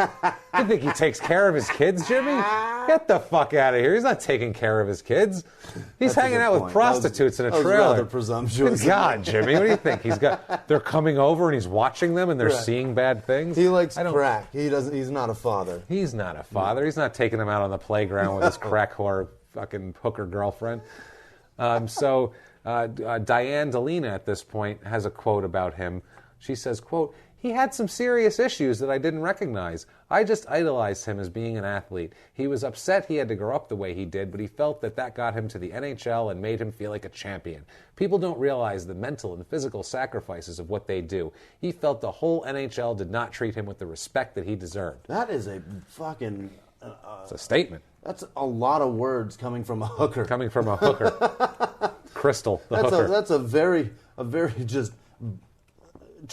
she just knew what she wanted to say, and she got it all out. And by the way, where do you think they're living right now? Hold on. Wait, they're living... Let me just set the scene for you. What town? Let me just set... You don't have to town. They're living... Hockey players, that doesn't matter, the sport. Yeah. Ex-athlete, living in a shitty trailer, doing some mechanic work, living with a prostitute that goes by the name of Crystal. Right. What state are they in? West Virginia. No. Jimmy, it's what state are they in this country? No way. Are they in Arizona? No. Where? Florida. Where else would they fucking be but Florida? Of course they are. Good God, like moths to the flame, my friend. There's gators in Florida. his front yard. Oh, God, he lives in a swamp. That's the other thing. This area, northern Florida. This area, it's by West Palm. It's by really? there, but like it's a shit there? way out on the outskirts. Oh, God. And this was 1982 or whatever too, so it wasn't as built up probably. Yeah. But they said it was such a gross area. Basically, anywhere you stepped would either be alive or would squish or would crumble beneath your feet. They said it was just all swamp. He lived in a trailer on a swamp with a hooker named Crystal. Awesome. And had a crack Orlando. problem. Wow, what a fucking mess, right? Jesus. Now, that happens. They're living together. But he owns the land. But he owns the swamp, probably, yeah. It's his. So one night here, February 3rd, 1982. Perfect. We enter Michael Dalfo. Now, Michael Dalfo is not, neither they know these people. Michael Dalfo is like a half-ass connected Italian dude who lives in Florida, and he owned a restaurant with his mother, and after it closed, it got torched a couple months later mysteriously, and he wears the fucking horn like my grandmother gave me when I was 9, one of those fucking horns. The Italian horn. The real fucking guinea horn that I won't wear because it's really embarrassing. One of those, you know what I mean? He basically, this guy likes his hookers, obviously, because he's a dirtbag. He lives in a nice condo in the PGA area over there. He calls Fantasy Island Escorts, and he gets Diane Delina. She comes. Crystal. Now, apparently, Crystal was watching him do tons of coke. He was doing bunches and bunches of coke and couldn't get it up. So he's got a coke dick. She hangs out for a while, and then she's like, "I got another appointment. Listen, I gotta hour's go." Up. He said, "No, stay. I'll pay you more than whatever." And he said, "Here, I'll write you a check." And she said, "I can't take a check." And she said, "I'll write it for cash. It doesn't matter." And I guess staying past the allotted time and taking checks both against Fantasy Island's strict employee handbook code. That's literally what she said. It was against company policy. Jesus God. Your strict prostitute pimp policy. So he tries to put a $75 personal check in her hand, and she puts it back on the table, and she's mad at him because she's like, "Look, dude, I've got to fucking leave." She leaves. Dalfo calls Fantasy Island back, orders 2 more girls. They show up. When they get there, he says they're dogs and slams the door in their face. Hilarious. And sends He's them away. judgy about Quote, it. dogs. Yeah, that's what they said. He's got standards. So then he goes back in after shooing them away, orders another girl. They don't send another one this time. They're like, fuck this guy. He's crazy. So he calls another escort service, Rainbow Escorts, which nowadays you would not call for a straight relationship if you were a man. You would think that was definitely They not will send that. you a big, fat, hairy man. Absolutely. They send over a girl. She arrives at 3:30 in the morning, and she walks up and finds Dalfo's condo door wide open. First of all, he's having multiple prostitutes come to his home. In and out all Crazy. night long. Yeah. The door's open, wide open. Nobody's there. Uh-oh. So she's like, what the fuck's up with that? First Not of all, even a coke dick man. Stop inviting hookers to your house. Maybe shit like that won't happen. So he's gone. This broad's like, what happened? It's 3:30 in the morning. She turns around, goes back. What happened to Michael Dalfo, right? So the next morning's February 4th, 1982. We have a truck driver named Albert Breen. He's on his way to a sewage treatment plant and sees what he thinks is a dummy about 60 feet off the road on this like auxiliary road to the sewage treatment plant. He drops off his load or whatever. He leaves. He sees the thing's still Drops there. off his he sewage. sees buzzards circling. So he's like, that's not a dummy. Yeah. He gets out, goes and looks at it. It's Michael Dalfo, and he's still alive. Oh, my God. He's shot twice in the head with a .25 caliber gun. Yeah. He's still breathing. Holy so shit. this guy goes and gets the paramedics. They come, they get him, they bring Dalfo to the hospital. He dies at 3:36 p.m. So it's like 12 hours later. He was laying there. I mean, they got him 10 hours ago. He would have been fine. Circling him. Absolutely. He dies at Palm Beach Gardens Community Hospital, 3:36 p.m. He's dead. So this Did is he like talk? No, he was shot in the nose and the face. Like he wasn't conscious. He was just barely breathing. All right. So just shallow breathing. Shallow breathing, exactly. I just saw his chest moving. But I mean, 10 hours Emphysema earlier. breathing. Yeah, emphysema. He's like, you're breathing like my dad. So if Spencer had anything to do with it. I will leave you right here. Police questioned Delina within a week of the murder. They get to her. She says that she left Dalfo around midnight and went to a West Palm hotel for her next appointment. That's it. I don't know anything about it. That's all I know. Police, for some reason, had a thought that Spencer had something to do with it this whole time. And in all the investigations, they said that one, because they talked to all the call girls that he was with, and they were like, that one lives with a crazy ex-NHL crackhead in a trailer in the swamp. Maybe it's them. Let's go talk to them. And I don't know if maybe they think it's from, like, maybe he had a bunch of coke, and they said, let's go get his coke, or what the deal is. Maybe they heard what his dad did. But now a friend, this is about him in this era, a friend of his about Spencer, Dan Martinetti, said that, quote, he used to talk about playing, but he loved working with his hands, fixing equipment, more than hockey. He went from nothing to having everything and then went back to chop bologna. But he didn't care about money. He still doesn't. You could give him $100,000 and he'd look at it and then go spend it on tools and equipment. And crack. Lots of fucking crack. So he was... Betcha. So this is a bad time for Brian's life here. 1982 to 1985, he is arrested 5 times for drunk driving. Holy shit. 5 times. Loses his license, Yeah. obviously, because he's being learn his arrested lesson. constantly. And here is just, it's one of these things, they're all the same, these arrests. So here's a highlight from one of these arrests here in a second. In November 1984, from one of his DUIs. November 1984.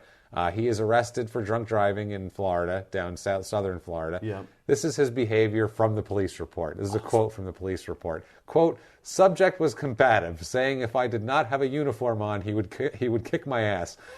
Asked if I get an orgasm for arresting him. Holy shit. That's what he's telling the cop. Picture him drunk. That's a drunk You didn't have guy, that yeah. uniform on. I'd fuck you up, man. You fucking getting a nut off of this shit I'll bet for you arresting just me? Hey?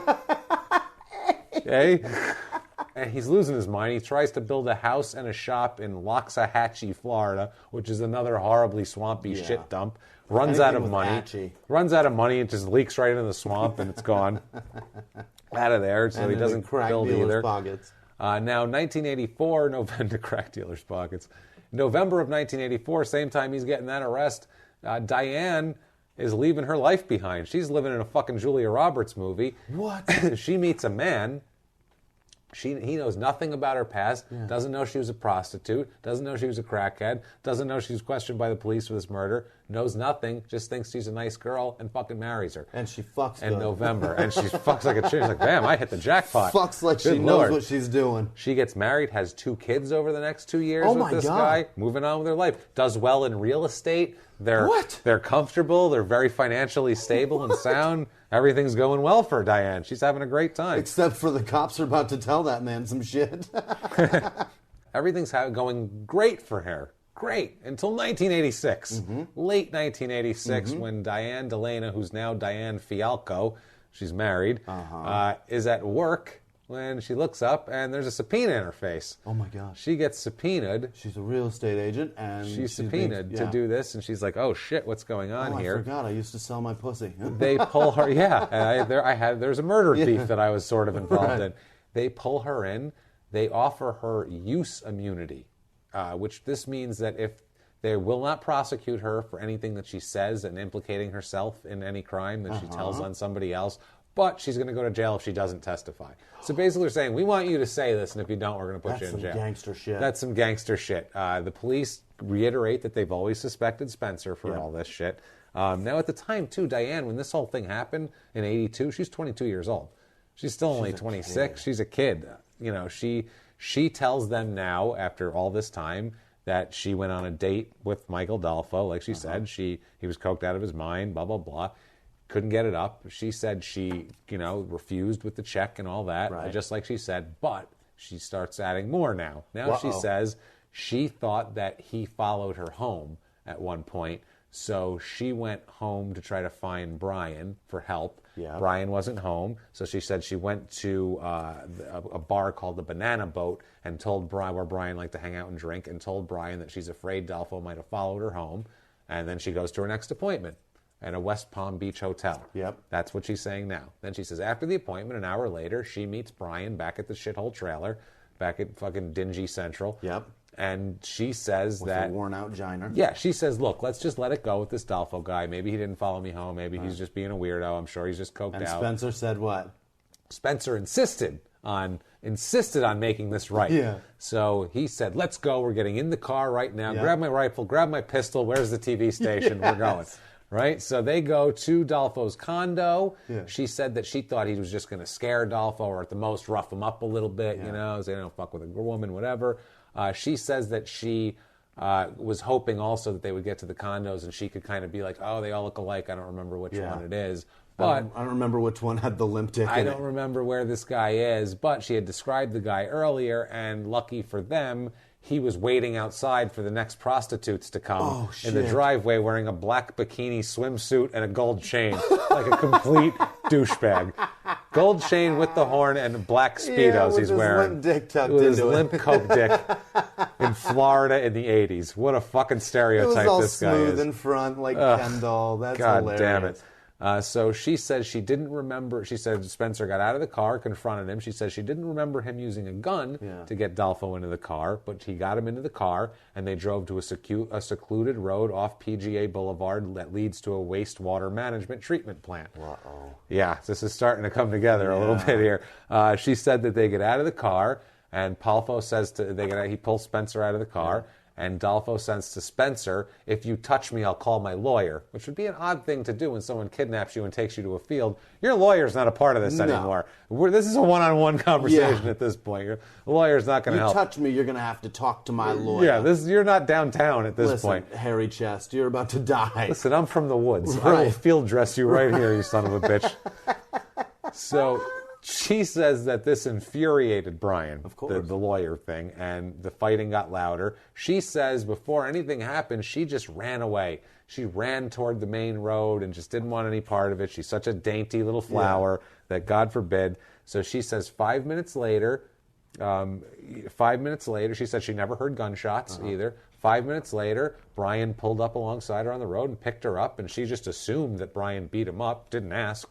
She just assumed that she beat him up. That's the first question I asked. What'd you do to him? They drove away, assuming went to a Waffle House and just had a nice night. I don't know what the fuck happened. I sent him to go get his lawyer. We'll go get ours. Yeah, exactly. So obviously this new story is a little troublesome for Brian. On Spencer here, a Palm Beach County Sheriff Department Lieutenant Pat McHutchinson said, quote, "From the outset of the investigation, we looked at him as a suspect. But because of lack of cooperation from Delina, we couldn't implicate him. Right. A couple of times we thought she would testify, but she changed her mind. Maybe out of affection, maybe out of fear." Right. So whatever. So June 18th, 1987, Brian's oblivious. This is 5 years in the past. He doesn't care. It's gone. He's drinking a gin and tonic with a friend. Sounds delicious. Yep, at the El Cid bar about 8:30 p.m. in Florida there. Spencer's friend goes to a payphone to call a cab for him because he said, "I'll call a cab for you. You need a cab? I'll get it." A few minutes later, an undercover sheriff named William asshole. Springer comes in Yep. and says, "Taxi." And so Brian gets up and goes and gets in the taxi.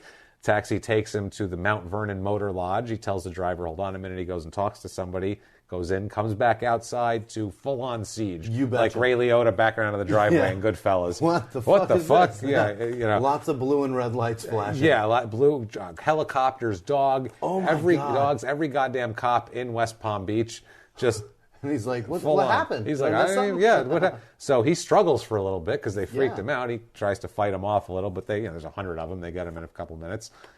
So he's Bowie sitting in. knife is useless at this point. Absolutely.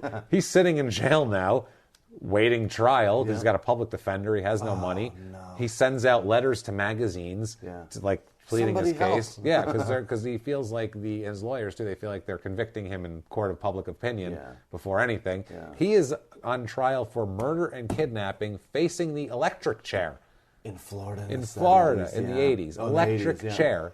Fuck. This isn't 20 years. No. This is death penalty This they're is looking at him for. They Ted want to kill Bundy. him. Yeah. The same shit they did to Ted Bundy, they want to do want to to this do to fucking him. idiot. Yeah. So he says, this is a letter, part of the letter that he sent out to multiple magazines from prison. He says, in their own words, quote, "I sit here in jail with two passions, really two wishes that you and your charity might help fulfill. First, I hope you find it in your heart to think a kindly thought and say a prayer for me. Second, if you could, please write. Maybe the glory days are over, but not my memory of how incredibly uplifting the fans are." You're in jail facing the death He's penalty. still married. Help me! That would be my help.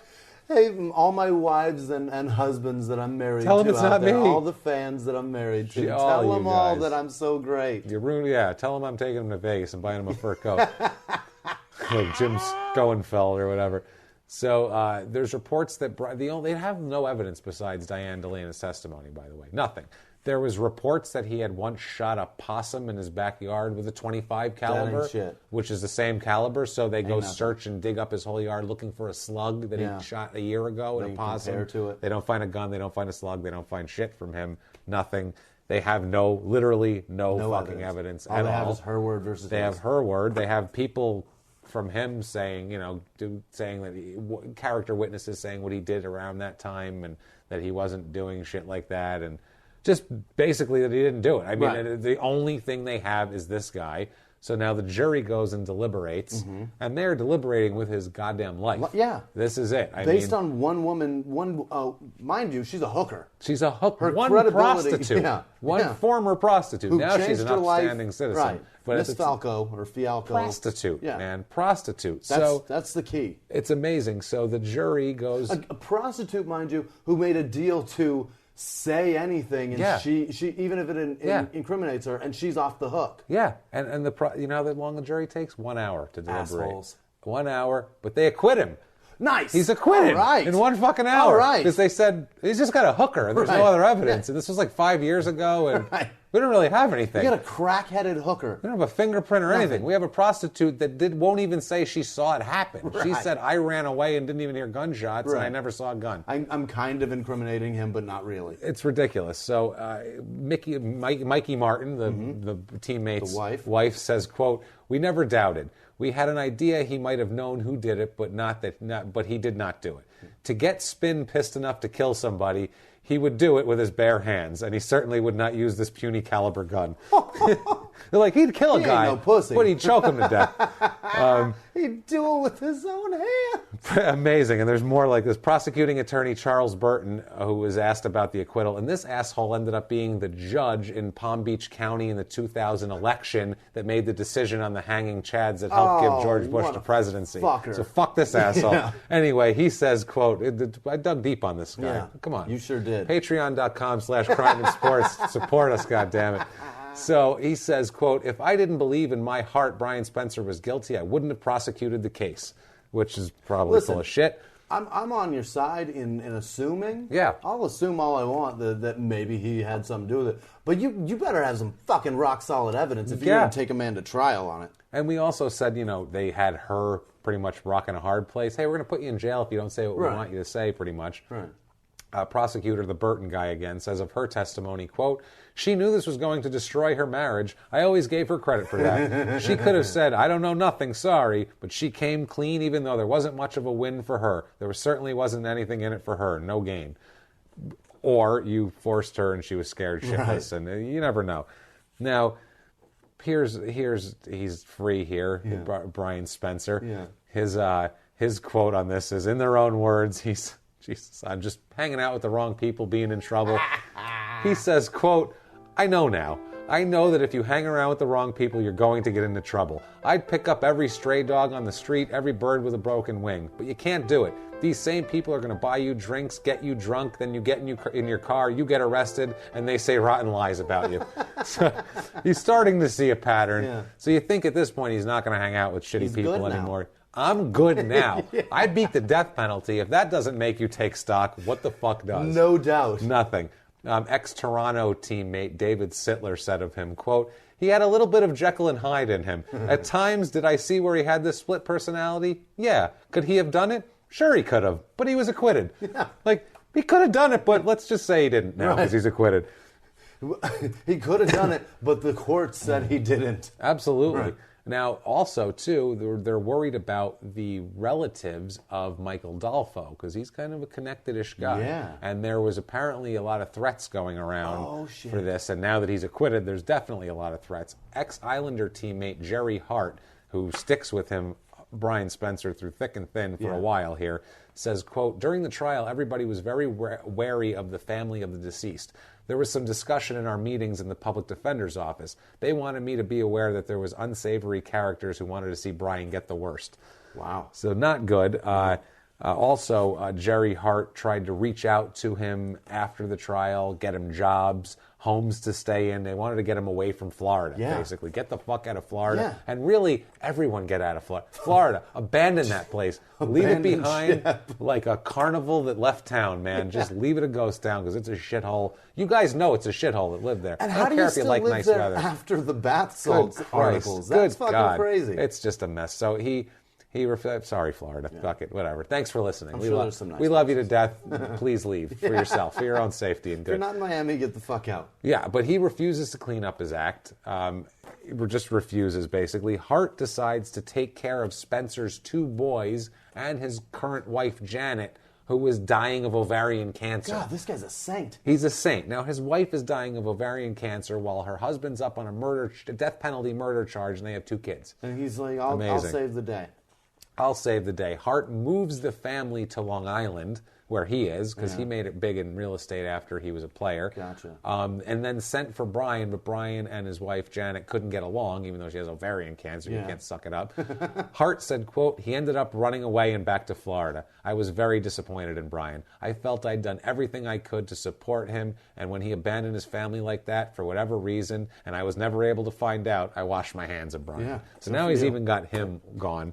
A guy that stood in your corner through the worst thing ever. The worst. And these people, he's got nothing now. He's got nobody. Dolfo's dead. Roy's dead. Irene's living in the woods by herself. Byron's jealous of his hockey-playing older brother. Yeah. This poor guy was on a murder charge. His boys are losing their mother slowly every day. Diane DeLana, Jesus, her marriage. She pulled herself together from being a crackhead prostitute living in a swamp trailer. She tricked some upstanding guy into marrying her, having 2 children and an upstanding life. I feel bad for all these people, Jimmie. I feel bad, but not nearly as bad as I feel for Brian Spencer. Fuck yes, it's so common. An account strategist for Pandora in the marketing department, New York, awesome. New York. Yeah, Pandora. Brian Spencer, a freshman wrestler at the University of Nebraska, Kearney, wrestles at 220 pounds. He's from Moore Park, California.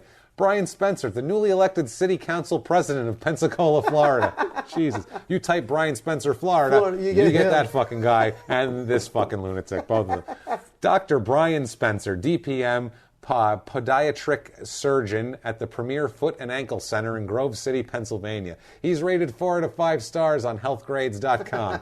Not an acquitted murderer. No, not at all. Not Maybe acquitted of a murder. 4 out of 5 for dodging murder charges. Brian Spencer, sergeant in the Major Crimes Bureau for the city of Jackson, Tennessee. Brian Spencer of Spencer Photography. You can reach him at brianspencer.net. He's from New Mexico, and on his site, under where it says Spencer Photography, it says, this is his selling point, I just like taking photos.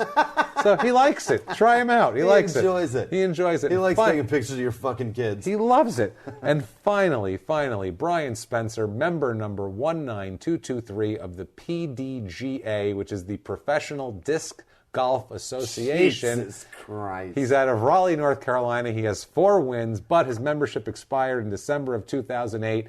And you know what they do at professional disc golf? It's like Frisbee. You know how they throw those things? Yeah. How do they throw them, Jimmy? They spin them. Fuck yes, they He do. could be Is he the Brian spinner? Spinner Spencer. He could be him. If your membership hadn't expired 8 years ago, you get back in it and You go know, by Spinner. he was like, I'm going to be Spinner. Brian Spinner Spencer. And he Googled it and he was like, fuck. God damn it. Never mind. Now, of the place here now where he's hanging out after this, Brian, this is early 88. He's hanging out in Riviera Beach, Florida. Detective George Momick. Sounds nice. I bet it's not. And that's the thing. It sounds like you look on a map, you go, hey, that's nice. Not nice. Riviera. They talk about the Mexican Riviera. The fucking George Mamick, a detective, said, quote, it was a killing zone in the 80s. Before crack, you could work nights and it was all quiet by 2 a.m. After crack, it was like Night of the Living Dead until daybreak. Again, post-crack, pre-post-crack, post-crack. So June 3rd, 1988, Brian is out with a friend, Greg Cook. Cook says they were out. They'd been out on a Thursday night. They were partying at several bars, drinking, fucking around in the scummy area of Florida here, Riviera Beach. After they're partying, it's like late at night, it's around midnight, they stop to buy some cocaine, some crack, actually, more specifically, because as one does. Yeah. They buy the crack.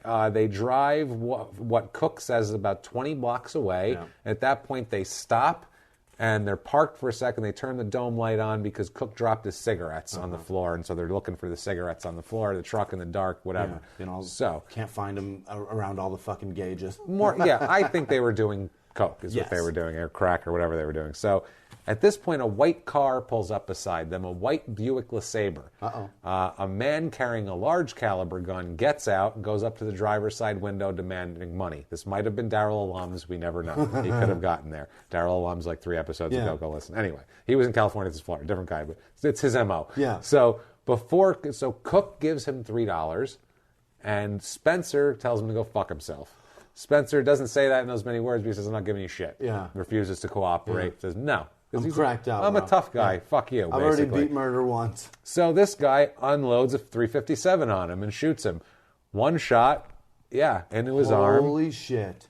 It goes into his arm, through his heart, and into his right lung, and then tears up his liver on the way out. It's a .357 slug. That's a big one. It's a big one, and it's from about 5 feet away. It's bad. Cook tries to pull away and smashes into their car as he's going and pulls off. Fuck yeah. So at least they have a mark on their car now. Yeah. But Brian is hit with the shot. He's fucked up. They said, that was the police captain, Jerry Pariba, said about where it was. Cook hits the car, speeds off, takes Brian to a nearby fire station. Yeah. They bring him to St. Mary's Hospital, where he's pronounced dead on arrival. Fuck. Yep, they pull a .357 bullet out of his body. Yep. This is, Jesus, come on, man. Fuck, man. That's terrible. This is awful. Cook is not considered a suspect, but the police captain there said he has questions about his story, basically. But he's a crackhead out drinking, who knows? He doesn't want to tell you that and I'm sure he's crack. Dishonest. Yeah. Police were looking for the white car, and Cook was cooperating with detectives on the time. On Brian's death, Delana said, quote, I expected it. He was just going down that road. Drugs and alcohol played a serious part. You betcha. No shit. Hart, his friend Jerry Hart, said, quote, I assumed it was some sort of contract or killing or retribution as a result of the murder he was accused of. Yep. Seems right. Detective Mamick said, quote, there was a lot of pressure on this case because of the attention. We had to hurry up and solve this one, but we developed it piece by piece. So they started trying to put something together here. Yep. In the meantime, while they're doing that, a book is released called Gross Misconduct, The Life of Brian Spencer in 1988. July 1988, a month after this, the police determined that the motives of the killings are just robbery. They say it's not retribution. 2 suspects are arrested. Oh, nice. They get a Larry Willie Johnson and a Leon, quote, Lump Daniels. I'm scared of them. I'm scared of a man that goes by Lump. Yeah. Johnson is said to be the trigger man in this, Larry Willie Johnson. He accepts a plea of second-degree murder. He did. And he's sentenced to 40 years. Jesus. 40 years in jail. The friends all still think they were hired to kill him. Detective Mamek even actually concedes it's a remote possibility. So there's about 10% chance. Yeah. Who knows, basically. 1993, a movie comes out. Gross Misconduct, The Life of Brian Spencer. Awesome. It looks terrible. Never heard of any of these fucking actors. It looks cheesy as shit. It's got a 4.8 out of 10 stars on IMDb, which isn't great, and it's Canadian. Yeah. No offense to you, Canada, but when you look at a movie and you go, this just looks a little off. Yeah. It's Canadian. Every guy, you just watch the credits, it'll be like 100% filmed in Vancouver. That's why it's off. Okay, that's why that girl was almost hot. Okay, I get it. That's why that girl was all right, sorry. I'm sorry, Canadian women. You're beautiful, but I'm just saying it's a little off. I like when you get salty. It's late at night. You're salty. Is. I dig it. So, Mikey Martin said of Brian's murder, quote, Mikey Martin said of Brian's murder, quote, there was always a question about whether somebody was seeking revenge. The friend who was with him thought it was random, but you can always make revenge look like random. Yeah. He was bound to be in the wrong place at the wrong time. And that was the wife of his ex-teammate, That was Spencer, yeah. In 2007, Larry Willie Johnson is released from prison. Holy shit, he got out after 40 years and he got out after 20. Due to, quote, game time, which is something they've abolished now down there, but it was a program where you get up to 20 days off of your sentence for every 2 weeks of good behavior. Jesus. So it's like less of half of your time type of thing. You put in 14 days of being good, we'll take 20 off. It sounds like too complicated a math for a bunch of prison officials, too. What that sounds like to me is just overcrowding, and they're like, we got to get rid of some of these fuckers. And this guy's a murderer. Yeah, it's fine. Get wow. rid of it. Diane Delina here, she's doing great as of 2009, lives in Nashville. She has been very successful in real estate, has a bunch of money, founded River Run Records, which is a small record label in 2009. How about that? Apparently her husband stayed with her too. Yeah. Said he was going to support her. That was nice of him. So all these people are doing this. Meanwhile, Brian's remains, he was cremated, and he was put in a can that reads, quote, Marvel Mystery Oil, penetrating, lubricating service can, and kept on Rick Martin's mantle. That's do you know what Marvel Mystery Oil is? No. It's a very popular thing for mechanics to use. Well, that makes sense then. That's fucking amazing that they put him in a Marvel Mystery Oil They put him there, and he's up on the mantle. That's hilarious. And then recently, Rick died, and Mikey put his ashes up there, too. So now Rick and Brian are hanging out on Rick's mantle. Mikey, if you, in the remote chance that you listen to this, I want that can. We want that. I want that Send can. us his ashes. That's brilliant. Send us his corpse. And Mikey, did you even send that through the mail? I think that's got to be. I'm on his side. Yeah, I love the man. I love his dad. He's a crazy son of a bitch. I love everything about him. This is the greatest story we've covered. I love it so much. I want that Marvel Mystery Oil can so bad. Now, even if you transfer the ashes into something else, I just want to have that fucking can to know that it housed that amazing man. I want that can. I wonder where his dad is. It's a beautiful can too. What kind of can his dad's in? Telling you, man. No, that's awesome, dude. And now, if you absolutely have to see the movie Gross Misconduct: Life of Brian Spencer, you can find it on Amazon. The DVD is $13.29, and it's such a shitty movie. They don't even have like copies of it. It says right on there, quote, manufactured on demand when ordered from Amazon.com. So they'll just burn you off a copy and send it to you in a cracked jewel case. We've got the original. Yeah, we just got one and we'll send it off. We didn't want to waste any space in the warehouse. It's a single press. Holy shit. We'll copy it for you. And that's him. He's dead. Wow. She's living. Rest Holy in peace, fuck. brother. Rest in peace, you poor son of a bitch. I miss you and I didn't even know you. I miss him too. I miss your dad. I'll tell you that. Was a champ. He's a hero. He's a hero to me too. Goddamn hero. So that's Brian. James, I'm so proud of you this week. It's Brian this one, Spinner Spencer. Brian Spinner Spencer, I miss you. That was a beast, man. So cool. That was a beast. What a story. We're going to do shout-outs here Yeah, in a let's second. do that. Before we do shout-outs, I just want to say one thing, too. Yeah. I want to say something on the pod, because everyone, you're going to listen through the pod, to the shout-outs. You're one of our listeners that hangs with us. If you are only here for like a little bit of true crime shit and whatever, and you don't care about us personally, then turn it off now. Because I'm going to say some shit now where the podcast people that really like us and our main listeners, you're going to want to hear this shit. We've been kind of flirting with networks lately, okay? And this is something I really want to fucking talk about for a second. We've been flirting with networks lately. Not just flirting, being courted by being courted, and we kind of go and we're finger fucking diddling under the table a little bit. We've had meetings. We're doing this shit. Yeah, we're trying. And here's basically what it is. Here's what the podcast industry is. For you guys out there are wondering, how does this work? Do these guys make any money on this, I wonder? Right now. I wonder if you guys make any money on this. No names. We'll just say that. Okay. And here's how they work. Yeah. Podcast Studio says to podcaster, hey, you got a great podcast there. Tell you what you need to do. You, on your own, with no connections and no nothing, build up your audience to a huge number that we believe is profitable, get sponsors on board, and then we're going to come in and take a chunk of it and do nothing for you. Not even a fucking reach around. And you better keep building while you're on our network. Yes. Not even a fucking reach around. Will fucking tweet about you once a year, maybe, if you're fucking lucky, okay? Right. So that's what they do. We were talking about this earlier, and we at this point say, go fuck yourself to all of these fucking networks, because no, we're not going to build the fucking house and put in the fucking plumbing and the drywall and all this shit, and then you cocksuckers wait till it's fucking furnished and we have a fucking 70-inch TV on the wall and a cushy soft leather fucking couch, and you go, now I'll come over and hang out. Fuck you. Come lay some tile, assholes. Get down on your fucking knees with the grout. Lay some goddamn tile if you want to take 30% of our fucking money. How's that? My back hurts. Eat a fucking dick. We'll stick with fucking Audio Boom, who has no stake in us whatsoever, but fucking supports us, tweets about us, pays to get us ads in fucking magazines. All of you podcasters, look, if you're still listening, I don't know why, podcasters, but look at your fucking deal and look at how shitty it is and say, if I built this on my own, what the fuck do I need you for? It's like the goddamn mafia. You build the store, you get a nice customer base, make it profitable, we'll come in and protect you for 10%. Suck my dick. We're fine. If you want to throw a rock through a fucking window, go ahead. Eat a dick. I don't care. Audio Boom will repair it, motherfuckers. Fuck you, Don Fanucci.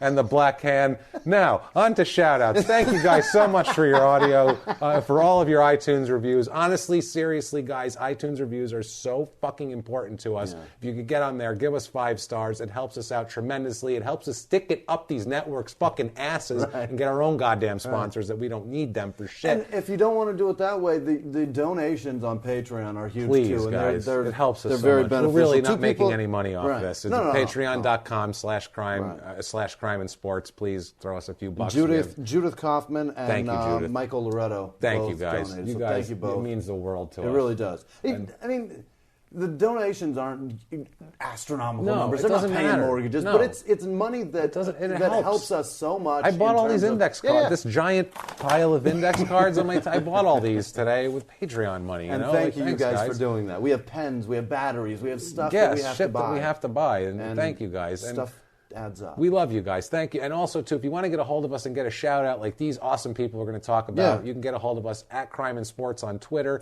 Facebook.com/Crime and Sports, crimeandsports@gmail.com, on Instagram, at Crime and Sports. Any of these formats. Any format that's social media, just search Crime and Sports and you'll find us. And please, and these nice people have shouted us out and talked to us this week. And they tell their friends about the podcast. It's fucking great. Daniel Belusi, Eric Norberg. I think it's Nurburg. Nordberg. It's O.J. Simpson. Luke Barber and Alex Hedges. He's a Kansas City Chiefs we love fan. Alex My Broncos Hedges, are playing Thank the you. Chiefs, so you can go fuck yourself, Alex.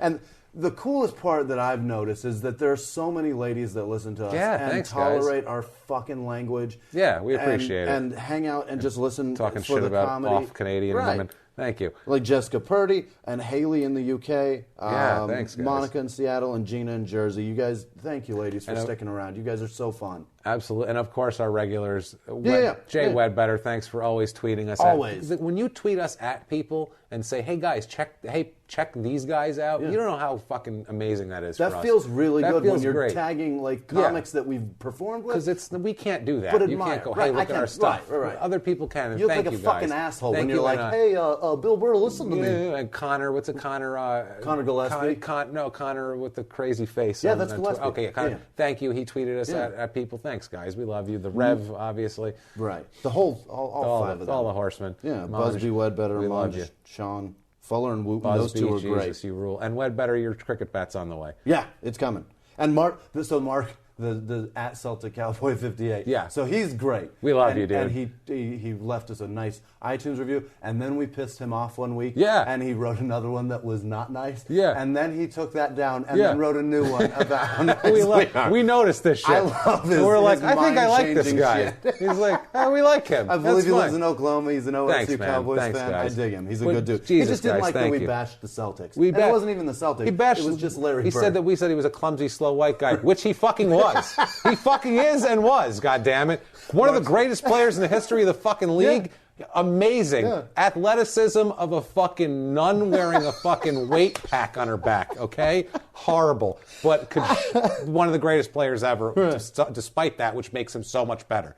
I love Larry Bird. So Bobby Williams, Chris Brown, and then the last one, Scott Ferguson, in I believe is in Scotland or the UK. Yeah, He's over UK in Europe somewhere. Thank you, guys. The guy's amazing. And so when you tweet out our podcast, legit, I could be on coke all day long, and I would still and he get is a hard all the on. time. No, I would still get a hard on because it feels so good. Michael Dalfo level of coke, and we'd still be able to get it up. It would be rock hard because that feels so good for a mangy Florida prostitute. When you guys talk about us and say nice things, it charges us to want to do this again. Absolutely. So thank you guys. And to tell networks to go fuck themselves. It also charges us for that. And that's if you want to get a hold of us personally, you can get me at Jimmie P is funny on Twitter and whatever, and find my name, James Pietragallo, on there, friend me, whatever, blah, blah, blah. Jimmie, you want to give me your info? At Whisman Sucks, Whisman Sucks, and that's on Twitter, Instagram, and Snapchat. And then this weekend, Thursday to Saturday, you can see me at Stand Up Live in downtown Phoenix with the Roast Master General,